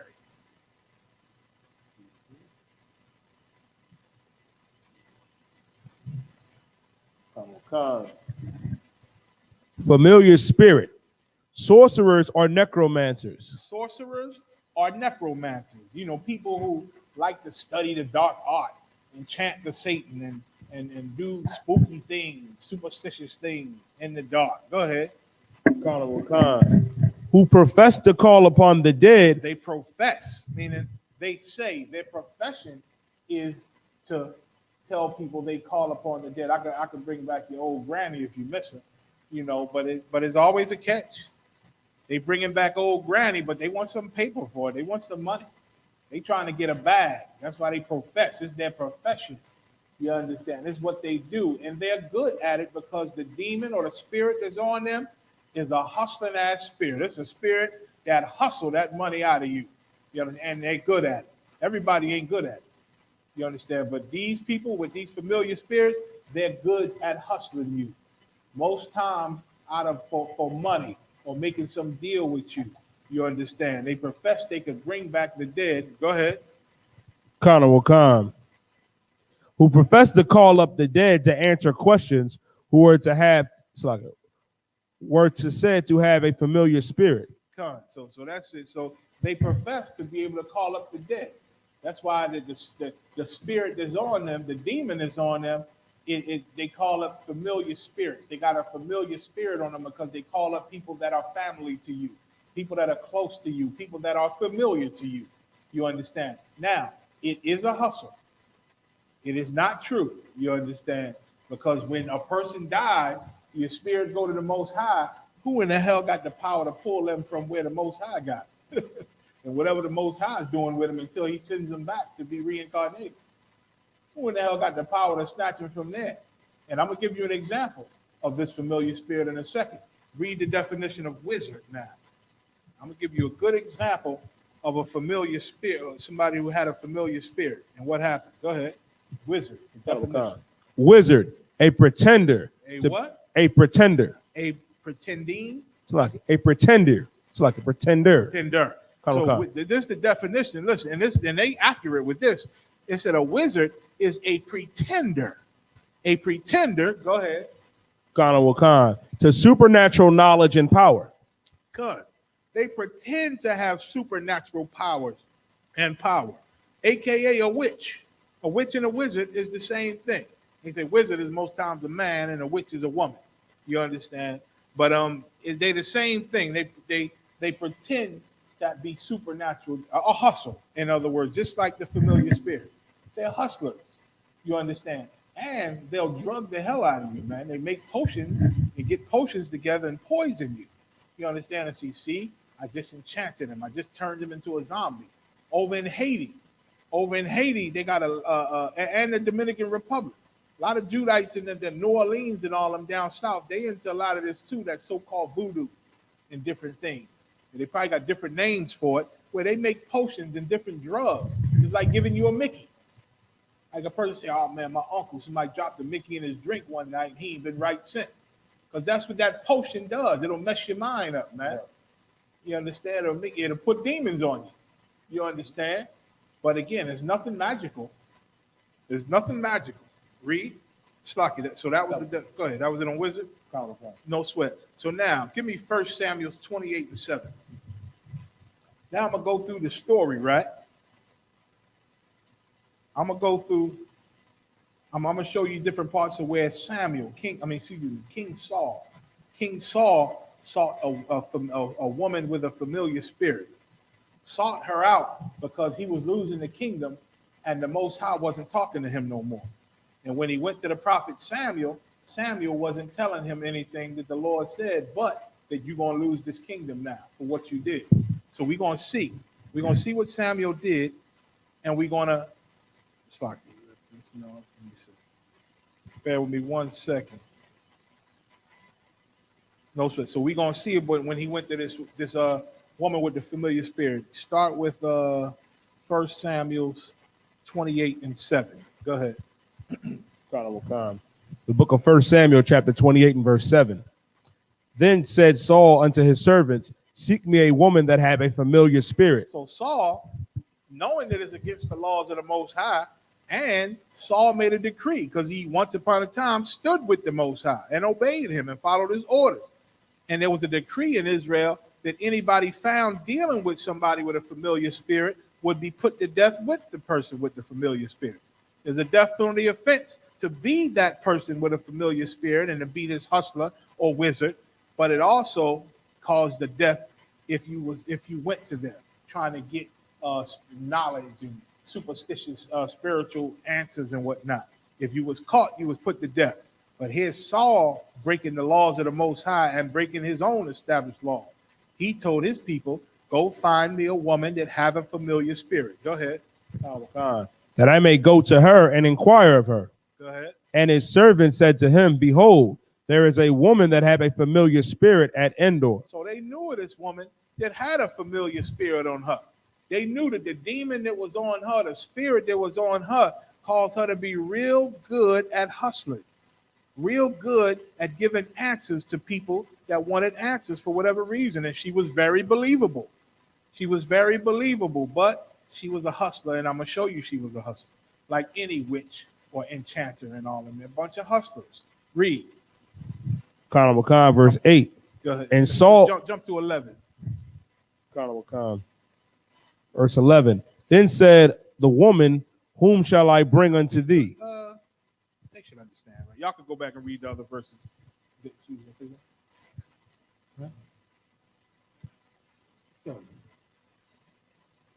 on his witch. Yeah, no sweat, no sweat. And like Officer Yadai just brought out, I did a whole episode. I believe it was 6. I think he told me. It was 6 because we played the video with Right. Come. So this the same story, but I just want to show them again. Whoever missed that one, show them about this hustler and what somebody with a familiar spirit does. So it said. So go to 11. So once again, just to bring you up, they found this woman, brought her to Saul. Saul had questions because Samuel was dead now. Samuel wasn't giving him all the answers he wanted because the Lord had left Saul. And the Lord had told Saul he was losing the kingdom to David. And then Samuel died. So now he wanted to get some answers from the Lord. He couldn't get no answers. And Samuel was gone, so he went to try to conjure up Samuel's spirit from the dead. Go ahead. The book of 1 Samuel, chapter 28 and verse 11. Then said the woman, whom shall I bring up unto thee? So now Saul came disguised. She didn't know it was King Saul at first. He was disguised as a regular person, tried to get her to bring somebody up. And this hustler said, well, Saul got a law against that, man, and I could lose my life. And they promised her, I promise thee, woman, you won't lose your life. And so she said, all right, who you want me to bring up? Go ahead. Bring me up Samuel. So now Saul wanted to hear from Samuel. Go ahead. And when the woman saw Samuel. Now listen. Now when the woman saw Samuel, go ahead. She cried with a loud voice. She cried out with a loud voice. I got a question. Why did this woman cry out? Can anybody online tell me? What was it? Now, this ain't easy to get. You understand? But like Yediah said, when I talked about this witch before, I brought up the movie Ghost with Whoopi Goldberg and I forget. I know his name was Sam or something on this show. I forget his name. Right. The movie Ghost. You understand? Whoopi Goldberg was a hustler. She had a spirit, a familiar spirit on her. And she was so good at it, she made money about it. You're right, like mediums and tarot card readers. They were good. Everybody can't do that. Some people will stutter and look silly, but some people got a demon on them that allows them to be good with them cards. They ain't really bringing nobody from the dead, but they telling you some good things, reading your spirit and knowing what you're looking for enough to convince you to give up all your money and convince you that when you go home, your cousin living with you, right? And he ain't never left you. He lied to hustle you like that. You gonna say something? If I could, your pastor is real good at it. He do it every Sunday. God, he in there tricking you every Sunday. You understand? And chatting and bewitching you every Sunday. Right. But does anybody understand why this woman with the familiar spirit, this demon on her, why did she cry out when she saw Samuel? I'll give you another second.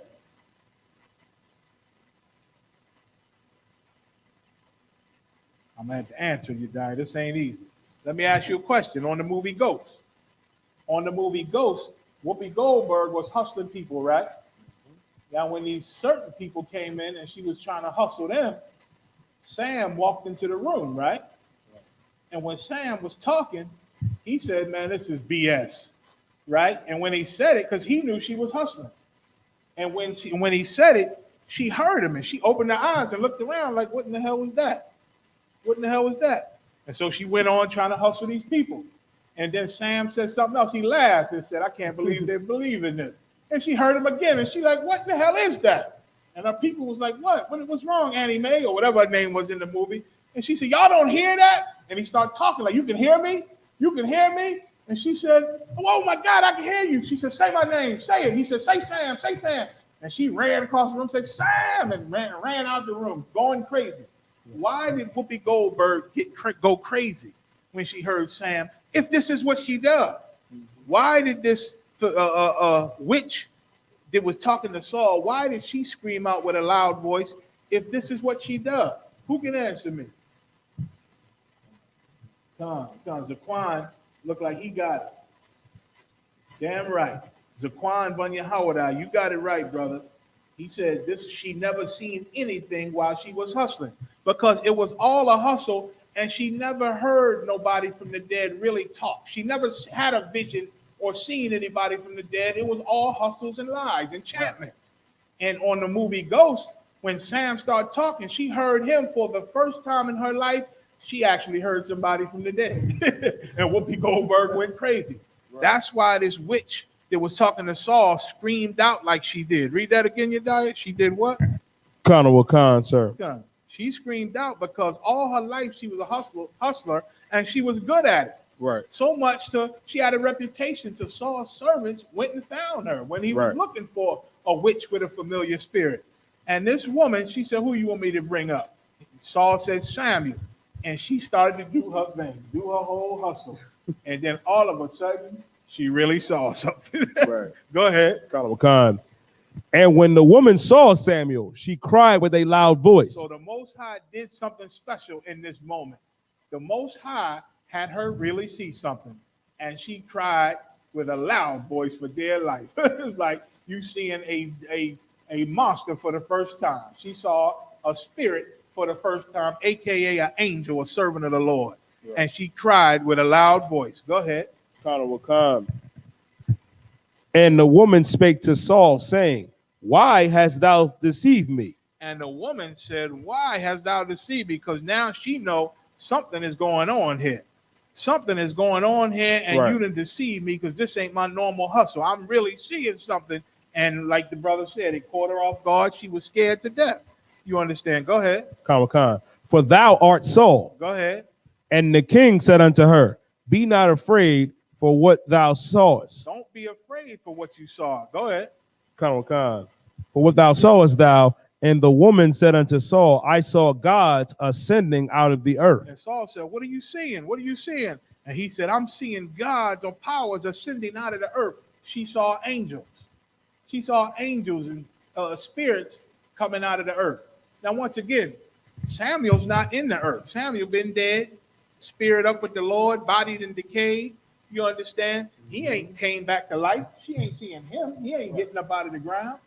She saw what the Lord sent to her, which is a spirit. Go ahead. And he said unto her, what form is he of? Go ahead. And she said, an old man cometh up. Go ahead. And he is covered with a mantle. So that's it. So that's my point at that part. That these people with familiar spirits, once again, it's a demon that's on them. Now, I should have read down in the definition. In the definition, it tell you it's a demon on them. It's a demon. You understand? It's on them. It just make them good at hustling. Good at familiar. I don't know if it might have been wizard. One of them said it's a demon on them. You know what I'm saying? And the demon the wizard definition was heavy because it said a pretender. And that's what they are. They're hustlers, man. They're hustlers. They got no power. They got no power to undo anything that the Most High got set up on this earth. You understand? They just good at enchantment. That's all. Enchantment is game. I know you black men and women know what game is, right? Y'all know what game is. How you think you got that fine woman you got? Game. Mm-hmm. And guess what? Our sisters like game too. They like to be gamed up. If you can't spit no good game out of them, hell, half of them don't want you. Right. Half of them, you understand? But black men, Israelites, we got game, man. You understand? We sell ourselves wonderfully to a woman we like, man. Go ahead, what you got? Colonel Wakan, familiar spirits in the middle. Such a person was called by the Hebrews an Ob, which means like Iwab or Ab in the Hebrew. Go ahead. Colonel Wakan, which properly means a leathern bottle for sorcerers, which were regarded as vessels. Listen to this. That word means it means a leathern bottle, a bottle made of leather, like a something you put your drink in. You know what I'm saying? Mm-hmm. A container. Go ahead. Colonel Wakan, were regarded as vessels containing the inspiring demon. What is it? Wizard? Familiar spirit? Colonel Wakan. Familiar spirit. As vessels containing the inspiring demons. Colonel Wakan. Okay, come. For the sorcerers were regarded as vessels containing the inspiring demon. And the demon that was in them made this person good at inspiring you. They would inspire you, and you'd be like, "Oh yeah, that's my Uncle Ricky. That is Ricky. What kind of shoes he got on? Oh, I'm seeing something. I'm seeing a red leather shoe. Oh, he loved this leather. Oh my God, Ricky, tell him I love him. Tell Ricky I love him. Oh, it ain't been the same without you, Ricky. You understand? And now she got you. They got you now.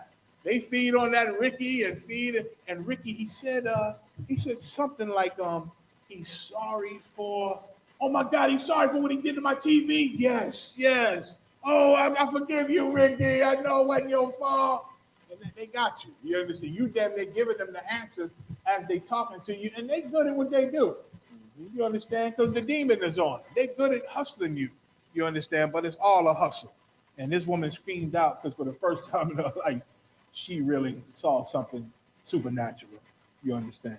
So that's all. That's the difference between familiar spirits and wizards.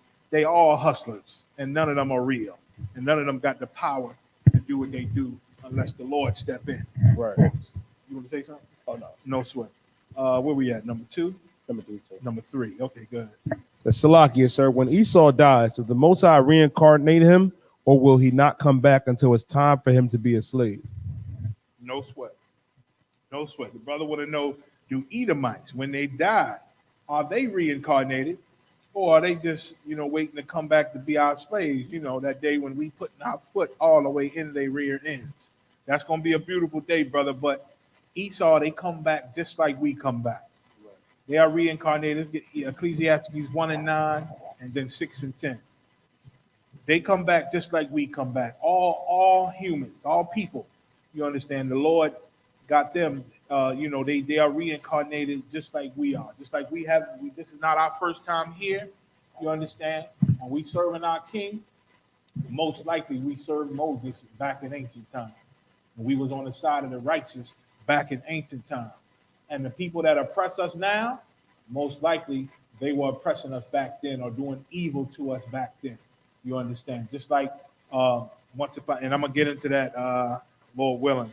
Just like one time, just like the heathens went against us in the past, Moab and Ammon, Amalek, and all of them went against us in the past.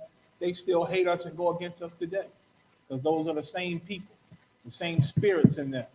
You understand? The same, and that's why they hate us. That's why we can't understand why our oppressor hate us, because these people have always hated us. Right.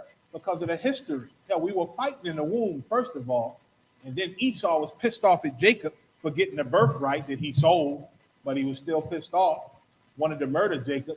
Then those two made up, but their descendants were born and remembered the history, and they didn't have animosity toward each other all throughout history, man, because they dealt wrong with the Israelites. You understand? Because they always saw that the Lord would punish us at some point, and they would take full advantage of it, just like here in America. Right. America, the leaders of America, a long time ago saw that the Lord was against the Israelites, punishing us because of biblical prophecy, and they took advantage of it, man, and put us on slave ships, chased us out of Israel, then went to Africa, talked to the Africans, rounded us up, put us on ships, and brought us over here, man. And it happened, and they realized that God is against them. So we having a good day. You understand? The Most High being against us and punishing us is a good day to our oppressor, man. It's a good day. But they come back just like we come back, and I'll give you the scripture. Ecclesiastes 1 and 9. The book of Ecclesiastes, chapter 1 and verse 9. The thing that has been is... The thing that has been. I want y'all to remember this. The thing that has been. Go ahead. It is that which shall be. It's that which shall be. So the thing that have been in the past is the thing that shall be in the future. Go ahead. And that which is done is that which shall be done. And the thing that was done in the past is the thing that shall be done in the future. Go ahead. And there is no new thing under the sun. And there is no new thing under the sun. Now let's get 6 to 10. Under the sun means on the earth. There is no new thing under the sun. Now, is it talking about, once again, airplanes and helicopters? No, because those didn't exist in ancient times, and they are new. You understand? They're talking about computers? No, once upon a time, black women were computers. Now it's something you plug in and then put calculations in. You understand? Once upon a time, there's new inventions on the earth. So what is the Lord talking about? There is no new thing under the sun. He said that which have been is that which shall be, and that which is done is that which shall be done. Read Ecclesiastes 6 and 10. This is a precept to that. Ecclesiastes chapter 6 and verse 10. that which hath been named already. Now, y'all remember, he said the thing that hath been is that which shall be. Now he said that which hath been is named already, meaning we know what that is. Go ahead. And it is known that it is man. And it is known that what? It is man. It is man. So mankind, humans, you understand, they are the thing that have been, which shall be. We all come back, even Edomites. They come back to serve their time. Remember, the scripture said in Revelation 7th chapter, I think the first verse possible, no, 7 or 1 and 7. 1 and 7. Revelation 1 and 7, it tell you the guy that stabbed Christ in the side when he was on the cross, the guy that pierced his side, when Christ come back, he got a special punishment for that guy. Now, Christ's been gone for thousands of years. That guy, you would think he's still alive with the scripture if you was Christian and ain't understand. But it just simply means that guy will be back on the earth. Whoever that was that pierced Christ's side, he will be back on the earth to get something special from our King and the angels, you understand. Now, our president made movies off that line, you understand. Even them which pierced him, you know what I'm saying? And they said he's Dracula. They made movies like that guy was cursed after he stabbed Jesus Christ to walk the earth and not die to be immortal. And he became Dracula. You know what I'm saying? So they got a whole bunch of stories about it, but that guy is dead. He's dead and gone a long time ago with everybody during that time. But they all come back. They all come back. So that guy, he'll be back when Christ returns. You best believe. And he's going to get something special. You understand? Get me Wisdom of Solomon, 7 and 2.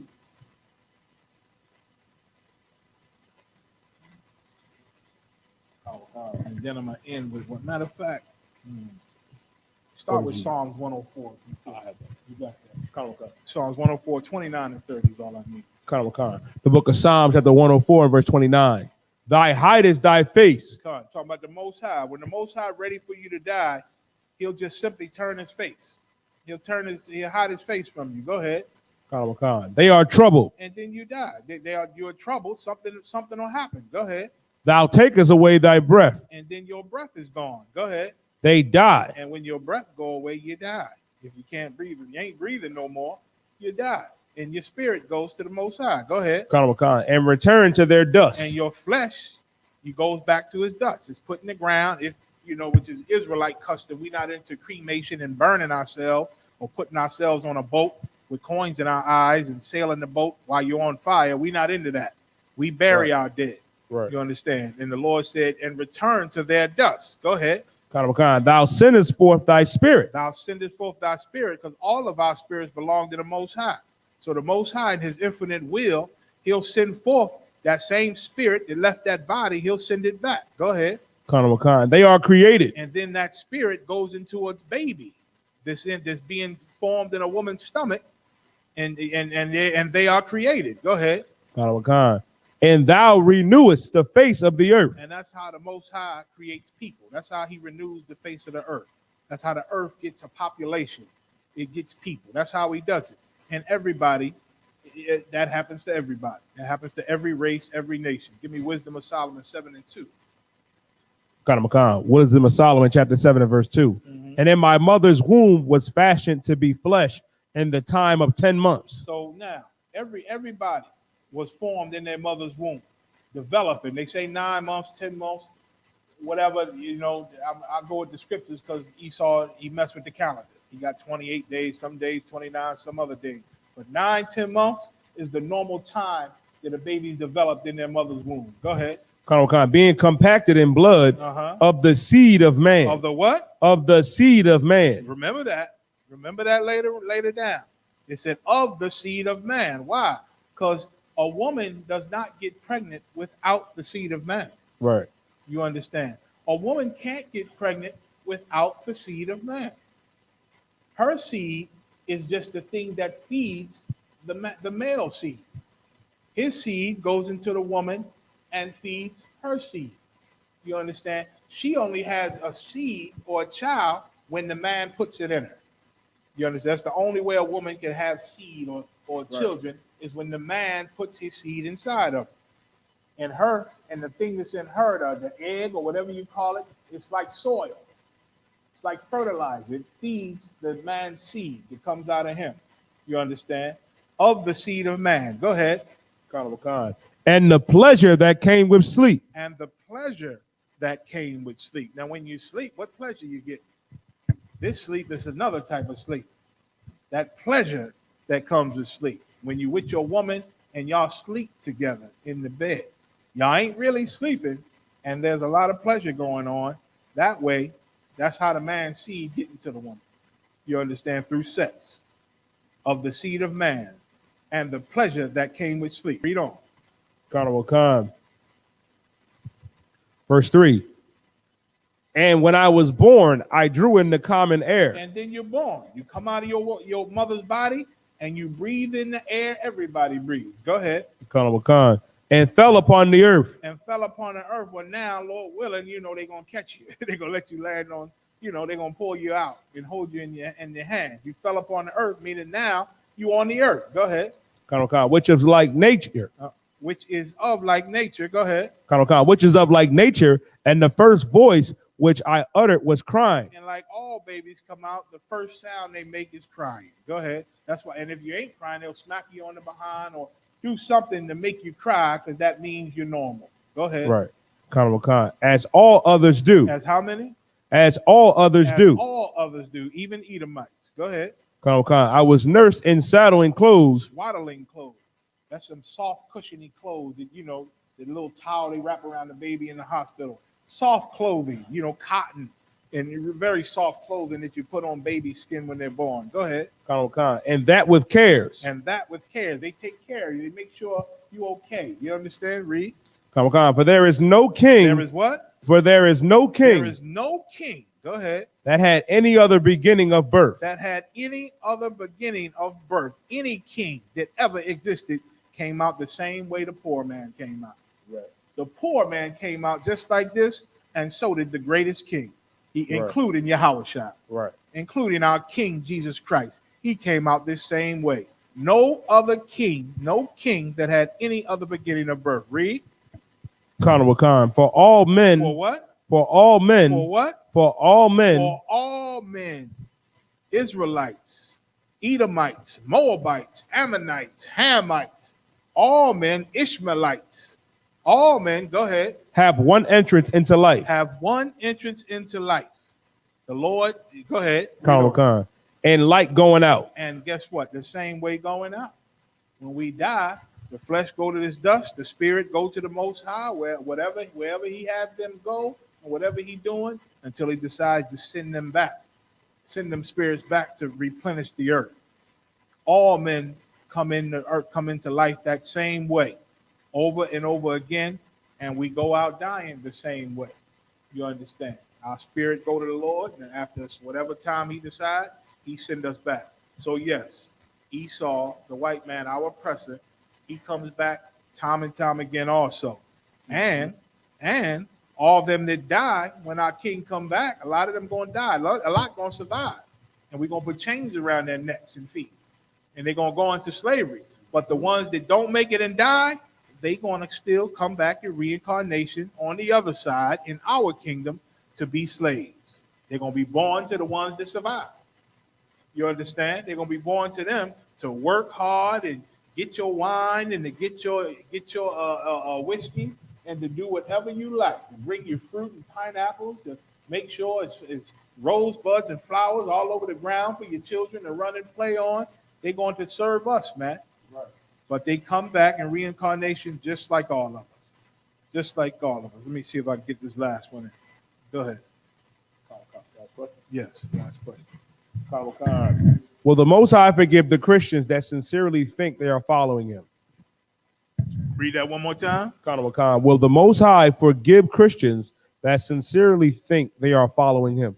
Let me say this. Christians, right? They got the Bible. They got the Bible. They got the 1611. Hell, I bought my first 1611 from a Christian Bible store. They had to order it, but they ordered it and they had it. So Christians, they got the correct Bible. King James Bible, 1611, they got it. They got his laws written all over that Bible, all his good examples. They got his word, his holy word. They got the examples of Yahushua. They got all that. They even got, you know what else they got in these last days? They got the prophets that are back on earth, aka the ISUPK. Right. They got the prophets on earth teaching classes, holding seminars on the streets, blazing, giving total understanding of this book, man, and what God wants and what he requires and what our king wants. They got it all, and they continue to be rebellious and disobedient. Now, it's the Lord's will whether to forgive them or not. That's his will. And we pray the Lord have mercy on all of our people, man, all 12 tribes. But this I know, Romans 15:4, if you don't mind. This I do know. The book of Romans, chapter 15 and verse 4. For whatsoever things written aforetime were written for our learning. I do know that the Lord put this Bible down here for our learning and for us not to be slaves any longer under our oppressor, man. He put this Bible down here. He put all those righteous examples down there. But Christians believe our oppressor who taught them and taught the ones who taught them when they say that Jesus Christ died and got rid of all of those examples. All of those things that were written aforetime, they brush it off. Like Jesus died and got rid of all that mess. Like it's a bunch of mess that the Most High put in that Bible, man. They responsible for that, brother or sister, whoever asked this question. Right. They responsible for that. They responsible for saying that the old laws are done away with. They responsible for that. You understand? They hear us proving it all the time. We done ran into Christians and they said that ain't in the Bible. And then when we showed them that what we saying was in the Bible, they said, why would you ever show anybody that? Why would you show anybody? Close that book. These are Christians told us to close the Bible when they heard that the white man ain't the greatest thing on earth. When they heard the people that witnessed slavery, Jesus Christ looked just like that. They was offended, like, oh, why would you say Jesus Christ is black? Don't do that, baby. They think it's an offense, man. So what I do know, I don't know who the Lord gonna forgive or not forgive, but I do know that the records is here and the proof is here, and they still don't conform. They still don't get down with the Lord. They still don't leave that evil whorehouse called the Christian church alone. I done heard sisters close to me, women close to people that's close to, to my family, and told me they hear what we saying and they know it and they hear it. One sister said to me, she said, well, I know the Bible say don't eat pork and shrimp and different things. I don't eat none of that. Only thing I might do, I might celebrate the white man's holidays. That's all I do. But all that other stuff, I follow that. And I said, well, sis, may the Lord have mercy on you. He said, be perfect. Our king said, be perfect. You understand? So they believe that they can pick and choose what they want to follow. And that, well, I hope the Lord, because I don't eat pork, maybe he'll understand when, I practice homosexuality. I don't eat pork. I'm a brother, I might blow some rods, but maybe the Lord can look past that because I don't eat shrimp and crab. No. The Lord said, if you're guilty in one law, you're guilty of them all, man. Right. You can't be in here picking and choosing what you want to follow. Right. You understand? You got to follow your orders, man. God is a man of war, and this is a military, man. Christ is the leader, the general of our army, man. Right. You understand? And we got to follow this book from Genesis all the way to Revelation. You understand? The things that were written aforetime are written for our learning. Go ahead. Khan, that through patience and comfort of the scriptures might have hope. And through the knowledge of that, and what we read in our history, man, called the Torah, called the Bible, through that knowledge, you understand, we develop a patience. We're like, okay, now I understand why those things happen. Right. Now I understand how to correct those things and get our God back on our side. Now I understand why those things happened in my life. Look at what I was doing. Now I understand why those things didn't work out for me. Look right. What I was doing and who I was praying to. I totally understand. Now I can make it right. And all thanks to a black man named Jesus Christ, aka Yahweh Shai. Because of him, we can see our mistakes and now correct them and have a second chance, a second shot at getting a throne, man. You understand? That's what we live in. That's the patience and comfort of the scriptures, man. That's the hope. That's the hope that the Lord gives us with our records. Christians got those records, man. But what they doing with it? What are they doing with it? They still bringing you to a false God, still teaching you to accept and love our oppressor, man. Don't even let you have the righteous anger in you that you're supposed to have when you oppress. Right. They don't even allow that. They tell you it's evil and God is against you if you are angry with these people, man. Right. You gonna say something? Yeah, if I could. So what you bringing out is just so heavy because I had a sister ask me this recently. You know what I mean? She was telling me about how her uncle generally did not know about the ISUPK, and he's a Christian. He's been a Christian all his life. If I could, sir, could I read Romans 10:1-2? This is the book of Romans, chapter 10 and verse 1. Brethren, it's my heart's desire and prayer to God for Israel that they might be saved. Well, Paul is saying brethren. He's not talking about everybody. He's talking about his brothers, his sisters, man, on the 12 tribes chart, blacks, Hispanics, and Native American Indians.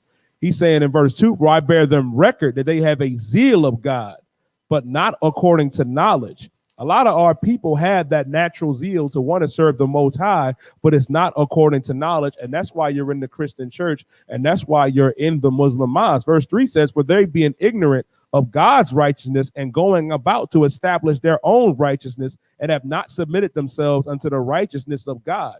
Meaning you going on and leading on to your own understanding and to your own righteousness. And when the Lord said that our righteousness, paraphrasing Isaiah, is as a filthy rag, you're not submitting yourself to the righteousness of the Most High, because if you did, you would be genuine and want to come into the ISUPK and learn about the knowledge of God. So I can say, yeah, right. You on point, you guys. Y'all should be giving him a hand right now. I'm gonna give you a perfect example of Christian mind thinking with Saul, the one we was just talking about in 1 Samuel 15:1. But before I go there, you die, just to piggyback off of you and what I got down here, let's read Isaiah 55:8-9 first. Khan Wakan. This is the book of Isaiah, chapter 55 and verse 8. For my thoughts are not your thoughts. That's what God said, man. The Most High said through the prophet Isaiah, his thoughts are not your thoughts. And the problem with Christianity, they come up with their own ways to follow the Most High.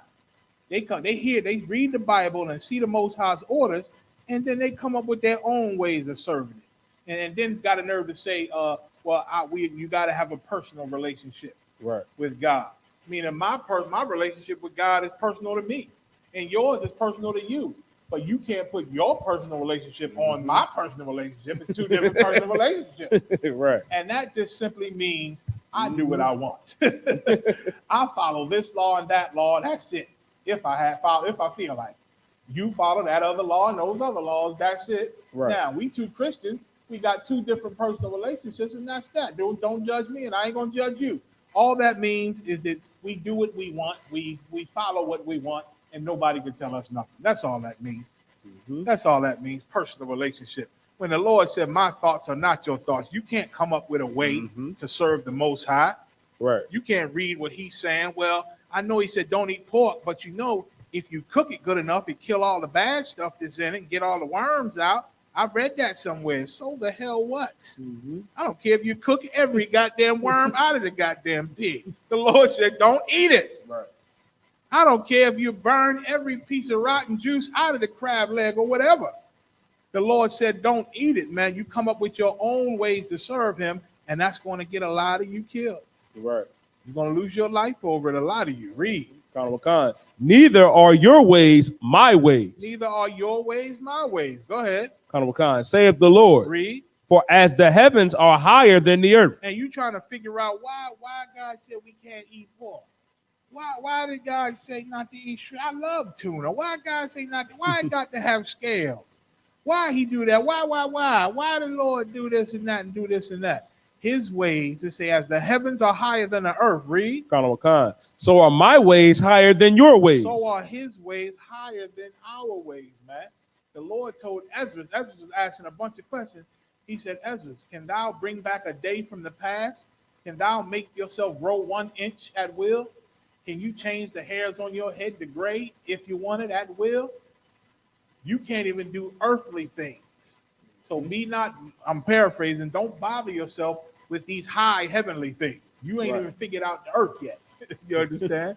Once you figured out all the earthly things and how to control and do all that, and that's a hell of a lot.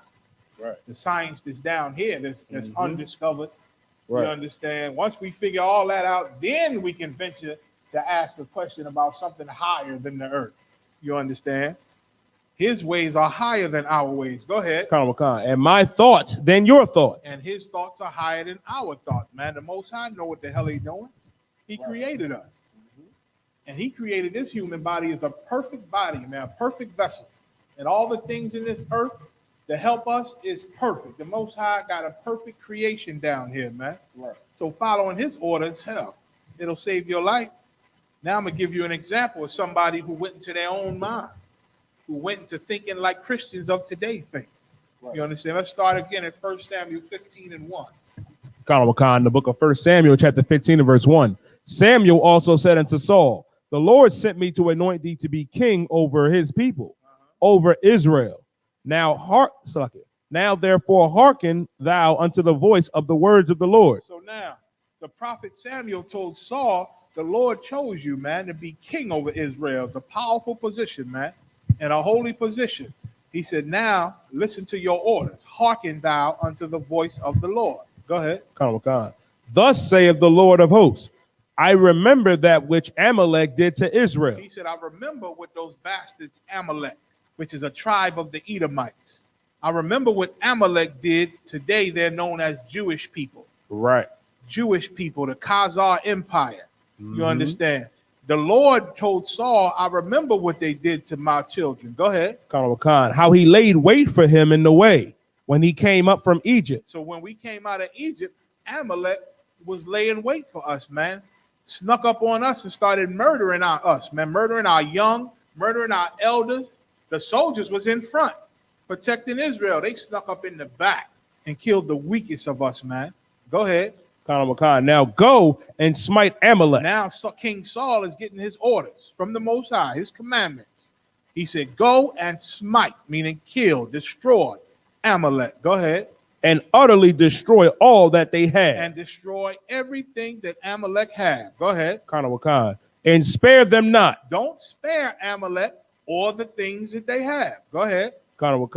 But slay both man and woman. The Most High wanted them, when they roll up on these Amaleks in these city, Amalekites, to kill the man, the men, and the women. Go ahead. Infant and suckling ox. The Most High? This is God. This is the Most High. Right. Said, take your army, Saul, and go and kill every man and woman there. Kill every baby nursing on the breast, every child, toddler. Kill them all. This is God speaking. Go ahead. And suckling ox and sheep and camel and ass. And suckling, once again, is an infant sucking on his mother's chest. Ox, he said, kill all the ox, kill all the sheep, kill all of their camels, and kill all of their donkeys, man. That's what the ass is. So kill everything that they have and kill all of them. Those were Saul's orders. Go ahead. Go to 7. Book of 1 Samuel chapter 15 and verse 7. And Saul smote the Amalekites from Halaviv and until thou camest to shore that is over against Egypt. So Saul, he took an army and he went and slaughtered Amalek, man. Slaughtered them in a lot of them, man, from Havilah until they cometh unto a land called Shore that is over against Egypt. Read. And he took Agag, the king of Amalekites, alive. And he killed all of those Amalekites there, but their king, he took him alive. He saved him. Go ahead. And utterly destroyed all the people with the edge of the sword. And killed all the other people from Amalek. Go ahead. But Saul and the people spared Agag. But they decided to spare Agag. Go ahead. And the best of the sheep. And they kept alive the best of the sheep. Go ahead. And of the oxen. The best of the ox. Go ahead. And of the fatlings. And the fatlings. Read. And the lambs. Read. And all that was good. So all the good things worthy of a good, worthy to have, valuable things they kept. Go ahead. It would not utterly destroy them. And would not utterly destroy them, even though they had their orders. Even though the Most High gave them orders to utterly destroy all that they have, right, the best and most valuable things, even the king, they did not utterly destroy them. Read. But everything that was vile and refuse, that they destroyed utterly. But anything that they thought wasn't worthy, they did destroy that. But they kept the good animals, they kept the good cattle, and they kept the king. Read. Go to 10. Khan. Then came the word of the Lord unto Samuel, saying, Go ahead. It repenteth me that I have set up Saul to be king. Now the Lord came to the prophet Samuel upset. He came and said, man, I regret that I set Saul up to be king. Why? Because he's a disobedient bastard, man. I gave him orders, told him specifically what to do, and he went into his own mind thinking that he's, to do something else. Read on. You're going to understand what Saul was thinking. Go ahead. For he is turned back from following me. He is turned back from following me. Look at the Lord is offended, man. You don't follow your orders he gave you, the Most High gets offended. Go ahead. Khan. And have not performed my commandments. And have not followed his orders. Read. Khan. And it grieved Samuel, and he cried unto the Lord all night. And Samuel loved Saul. So y'all know, the prophet Samuel, he loved King Saul. It grieved him to hear the Lord say this, to hear that Saul disobeyed the Most High. And he cried all night to the Lord, man. Lord, please have mercy on Saul. Lord, please, because he knew the Most High. He knew the wrath of the Most High. Go ahead. Khan, verse 12. And when Samuel rose up early to meet Saul in the morning, it was told Samuel, saying, Saul came to Carmel, and behold, he was set up in a place, and is gone about and passed on and gone down to Gilgal. Go ahead. And Samuel came to Saul, and Saul said unto him, Blessed be thou the Lord, I have performed the commandment of the Lord. And Saul, once again, in a Christian mind frame, he saw the prophet who represented the Most High and said, Blessed be thou of the Lord. Prophet Samuel, priest Samuel, I have performed the commandment of the Lord. He said, Samuel, I performed my orders. I followed my orders, priest. Go ahead.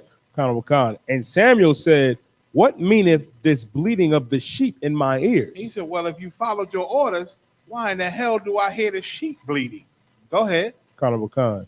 And the lowing of the oxen which I hear. And if you followed your orders, why do I hear the ox? Go ahead. Khan. And Saul said, They have brought them from the Amalekites. And Saul said, in his Christian mind, thinking he doing good, they bought them from the Amalekites. Go ahead. Khan. For the people spared the best of the sheep and of the oxen to sacrifice unto the Lord thy God. For the people have spared the best of the sheep and the oxen, and to sacrifice. We know the Most High love his sacrifice, and he only accept the best of the sacrifices. So we took the best from them and brought them down to sacrifice to the Most High. Go ahead. And the rest we have utterly destroyed. And all the ones that wasn't worthy of sacrifice to the Most High, because he is the Most High, we destroyed that garbage. But we saved the best for the Most High. Go ahead. Now, once again, Samuel and Saul went into his own mind. He got his orders to utterly destroy everything, man and woman, child, suckling, ox, sheep, everything. But decided not to follow his orders and not to destroy the king and not to destroy the best of the animals. Why? Because I want to do something good for the Most High. I want to do something good for the Lord, Samuel. We got the best of these things. We didn't get rid of them because we want to sacrifice them to the Most High. It'd be such a waste. It'd be such a waste. Go ahead. Saul trying to create a personal relationship with the Most High. You understand? But the Most High, he don't want no personal relationship. He wants you to obey him and follow his orders. Right. Read on. Then Samuel said unto Saul, Stay, and I will tell thee what the Lord have said to me this night. What verse? Verse 16. Go ahead. And he said unto him, Say on. Verse 17. And Samuel said, When thou was little in thy own sight, was thou not made the head of the tribes of Israel, and the Lord anointed thee king over Israel? Like a long time ago, man. When you was a young man, the Lord made you king over Israel. Go ahead. Verse 18. And the Lord sent thee on a journey and said, Go and utterly destroy the sinners, the Amalekites. Now the Lord, as king, sent you, man, gave you your orders to go and utterly destroy the sinners of the Amalekites. Go ahead. And fight against them until they be consumed. Until they're gone. Read. When then, Wherefore then didst thou not obey, the Lord, it's like the voice of the Lord, but didst fly upon the spoil. So why didn't you obey your orders from the Most High, man? He made you king when you was young. Gave you a mission, man. Gave you orders to destroy Amalek and everything that they have, and all of them, destroy them. Why didn't you obey the Most High, brother? Why did you fly upon his spoil? Why did you take the best of his animals? Who gives a damn if it's the best or not? The Most High said, destroy everything. Right. Why did you fly upon his spoil? Go ahead. Khan, and did its evil in the sight of the Lord. And see, that's the Christian's problem. The Christians believe that because they stupid mind think that the Lord will think like this. Although the Bible says this and the Bible says that, I believe that God should have mercy on me and accept what I do, even though I know he said being gay is wrong. I know he said getting high is wrong and smoking is wrong, but God knows my heart. How many times you heard Christians say that? Right. I know I ain't supposed to be doing this, but he know my heart. Like they think for some reason, because of their stupid thinking, that the Lord thinks like them. And that the Lord will say, well, she do say the blood of Jesus every week. She do, tell people, they need Jesus every week. Well, that's enough. I know she loves Jesus because she say it. Because she say she believe in Jesus and want to give him the wheel and all that. I know she say it, so maybe I won't mind if she's a lesbian. Maybe I won't mind if she's getting high or smoking all the time. Maybe I won't mind it because I know her heart. That's dumb and stupid. And Saul made that damn mistake, man. Saul made the mistake of going to his own mind and thinking that he would do something for the Lord by disobeying the Lord. That ain't how this works. You can't disobey the Lord and give a reason because I wanted to do something great for the Lord. You understand? And he's going to show you. Samuel told him, you done did evil in the sight of the Lord, man. All that sacrifice talking, not the best. I want the best to sacrifice to the Lord. That's evil. And this is why it's evil. 22. Verse 22. And Samuel said, have the Lord as great delight in burnt offerings and sacrifices. Listen to what Samuel said. Read that again. And Samuel said, have the Lord as great delight in burnt offerings and sacrifices. Samuel told Saul, he said, man, brother, do you think the Lord takes pleasure in burnt offerings and sacrifices? Read. As in obeying the voice of the Lord. Do you think the Most High would rather your offerings and sacrifices instead of obeying him? You think the Lord saying, okay, he disobeyed me, but at least he going to give me the burnt offerings and sacrifices. Samuel, the prophet, is asking him, why would you ever think that the Most High would want your offerings and sacrifices or your blessings or your prayers or your hymns or your songs or all the good words you say about God and Jesus and the blood of Jesus? Right. Why do you think he would want all those things as opposed to obeying him? Why would you think that, Christians? Read. Behold, slow it down, Yediah. Behold, this is the priest and prophet Samuel saying, behold, Saul, go ahead. To obey. To obey, go ahead. Is better than sacrifice. It's better, man. Obeying the Most High is way better. Go ahead. Than sacrifice. Than sacrificing, man. Than sacrificing. Read on. And to hearken. Which means to listen and obey the Most High. Go ahead. Than the fat of rams. That's better than the fat of rams. Do the Lord love the fat of rams? Hell yes. He loved it when the priests would sacrifice the fat of rams back then.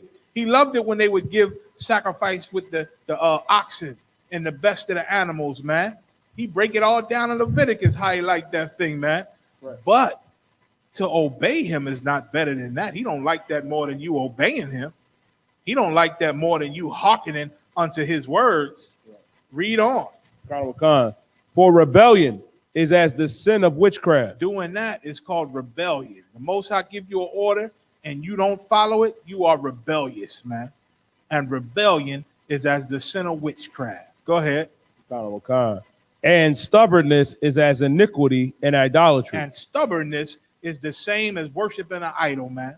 It's like idolatry. and iniquity, man. Read. Because thou hast rejected the word of the Lord. Because you rejected the word of the Lord and didn't follow your orders, Saul. Go ahead. He hath also rejected thee from being king. The Most High taking the kingdom from you. He taking the kingdom from you. And again, this is where it started when the Lord stopped communicating with him. And he knew David was getting the kingdom. That's why he eventually went to that witch after the priest died, after the prophet Samuel died. Right. He went to the witch, man. So I hope that answered your questions, brothers and sisters. Yeah, so, you know, the Most High, you know, that's up to him to forgive these Christians, but they have blood on their hands. Right. They've been warned. They've been warned. You think it's not a Christian church in America that their leader that have not seen us. You know how many debates we used to have? Now they leave us the hell alone because they know we can't be touched. And the Lord going to bring them down anyway. And they're going to be like the vagabond Jews we read about in the book of Acts. When they lose their power and lose their church and their oppressor come against them. And the only one standing for truth is us. You understand? The only one standing is us. They're going to lose all their power. That's coming. With that, I'm going to end it. The water for y'all hanging in there with me a few minutes after. Anything you want to bring out? Oh, wow. No sweat, no sweat. Again, next week, the Fire Barbecue in Chicago. We getting it in all the way from July 23rd. Ask Ye the Prophets. We going live next week in Chicago. July 24th is General Hyman's class, Thursday night class. July 25th, we getting it in Chicago's camp location. Get with the website to get the full details, locations, and times. July 26th is it 20? I'm off on the day. Thank you. July 22nd, 23rd. I'm off with the dates, I believe. But that Wednesday, Thursday, Friday, we doing the camp on Friday. Saturday is the cookout. Saturday is the cookout. Clear me up on the dates. Yeah, Colonel Wakan. General Hyman's class is from 6 to 8 p.m. July 22nd. July 23rd is camp from 11 a.m. to 5 p.m. And July 24th is the cookout at Douglas Park, 1200 West 12th Place. And then also on the 23rd, Officer Thubawan, Officer Karyash, you know, both Gadites are having a lecture, How Colonization Divided Blacks, Hispanics, and Native American Indians. That's right after camp, July 23rd from 6 p.m. to 8 p.m. at the Chicago School, 938 79th Street, Chicago, Illinois. No sweat, Most High in Christ. So we see y'all there in Chicago. I think next month in August, we're going to New York. We're going to do it up big in New York. So whenever you can make it, go ahead and try to get there, man, and make it to hang out with your brothers, man, the priests and prophets and the sisters of the ISUPK. You understand? And once again, any questions you got, send them to iactyeprophets@gmail.com.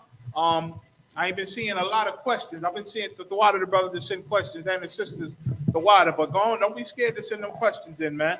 Don't make nobody doubt you. If you don't want your name aired after the question, you ain't got to put your name, or you can specifically say, I want to be anonymous or whatever. I won't say your name. You can just ask the question. If it's in your head, if that question is in your head, other Israelites got the same question and need the answers, man. Go on and ask that question. Ask, you got a question about your life, about somebody in your family's life, or, you know, some friend you know, what they said, or this person said that. Come on, bring it out, and we'll go all the way into it. So I'll see you next week. You could also leave a question. You could direct message us at the Ask Ye the Prophets page on Facebook. Right. So I'll see y'all next week. Shalom.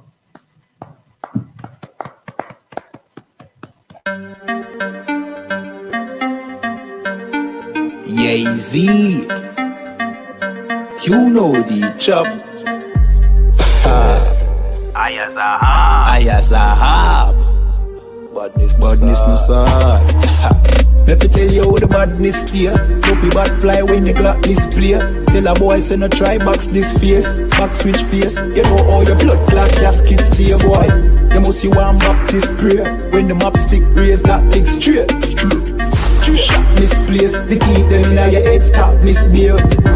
Crack his face. The key never tell us, so we lock this place. Which locksmith anyway, watch this space. War with them bunny like plastic plate. Hey, we don't play around. When you see the UPK around, we bring the fucking AK around. AR-15s and AR rounds. We don't play around. When you see the UPK around, we AR round. AR-15s and AR rounds. We no take drape up. We no take beat up, we no stay up. And when the next day come, we no change up. My heart them bad as them wake up. Take care boss boy, head top shake up. So tell a pussy hold down, violate us. No care where you status, where you take up. Every man a killer till miss a dead face you straight up.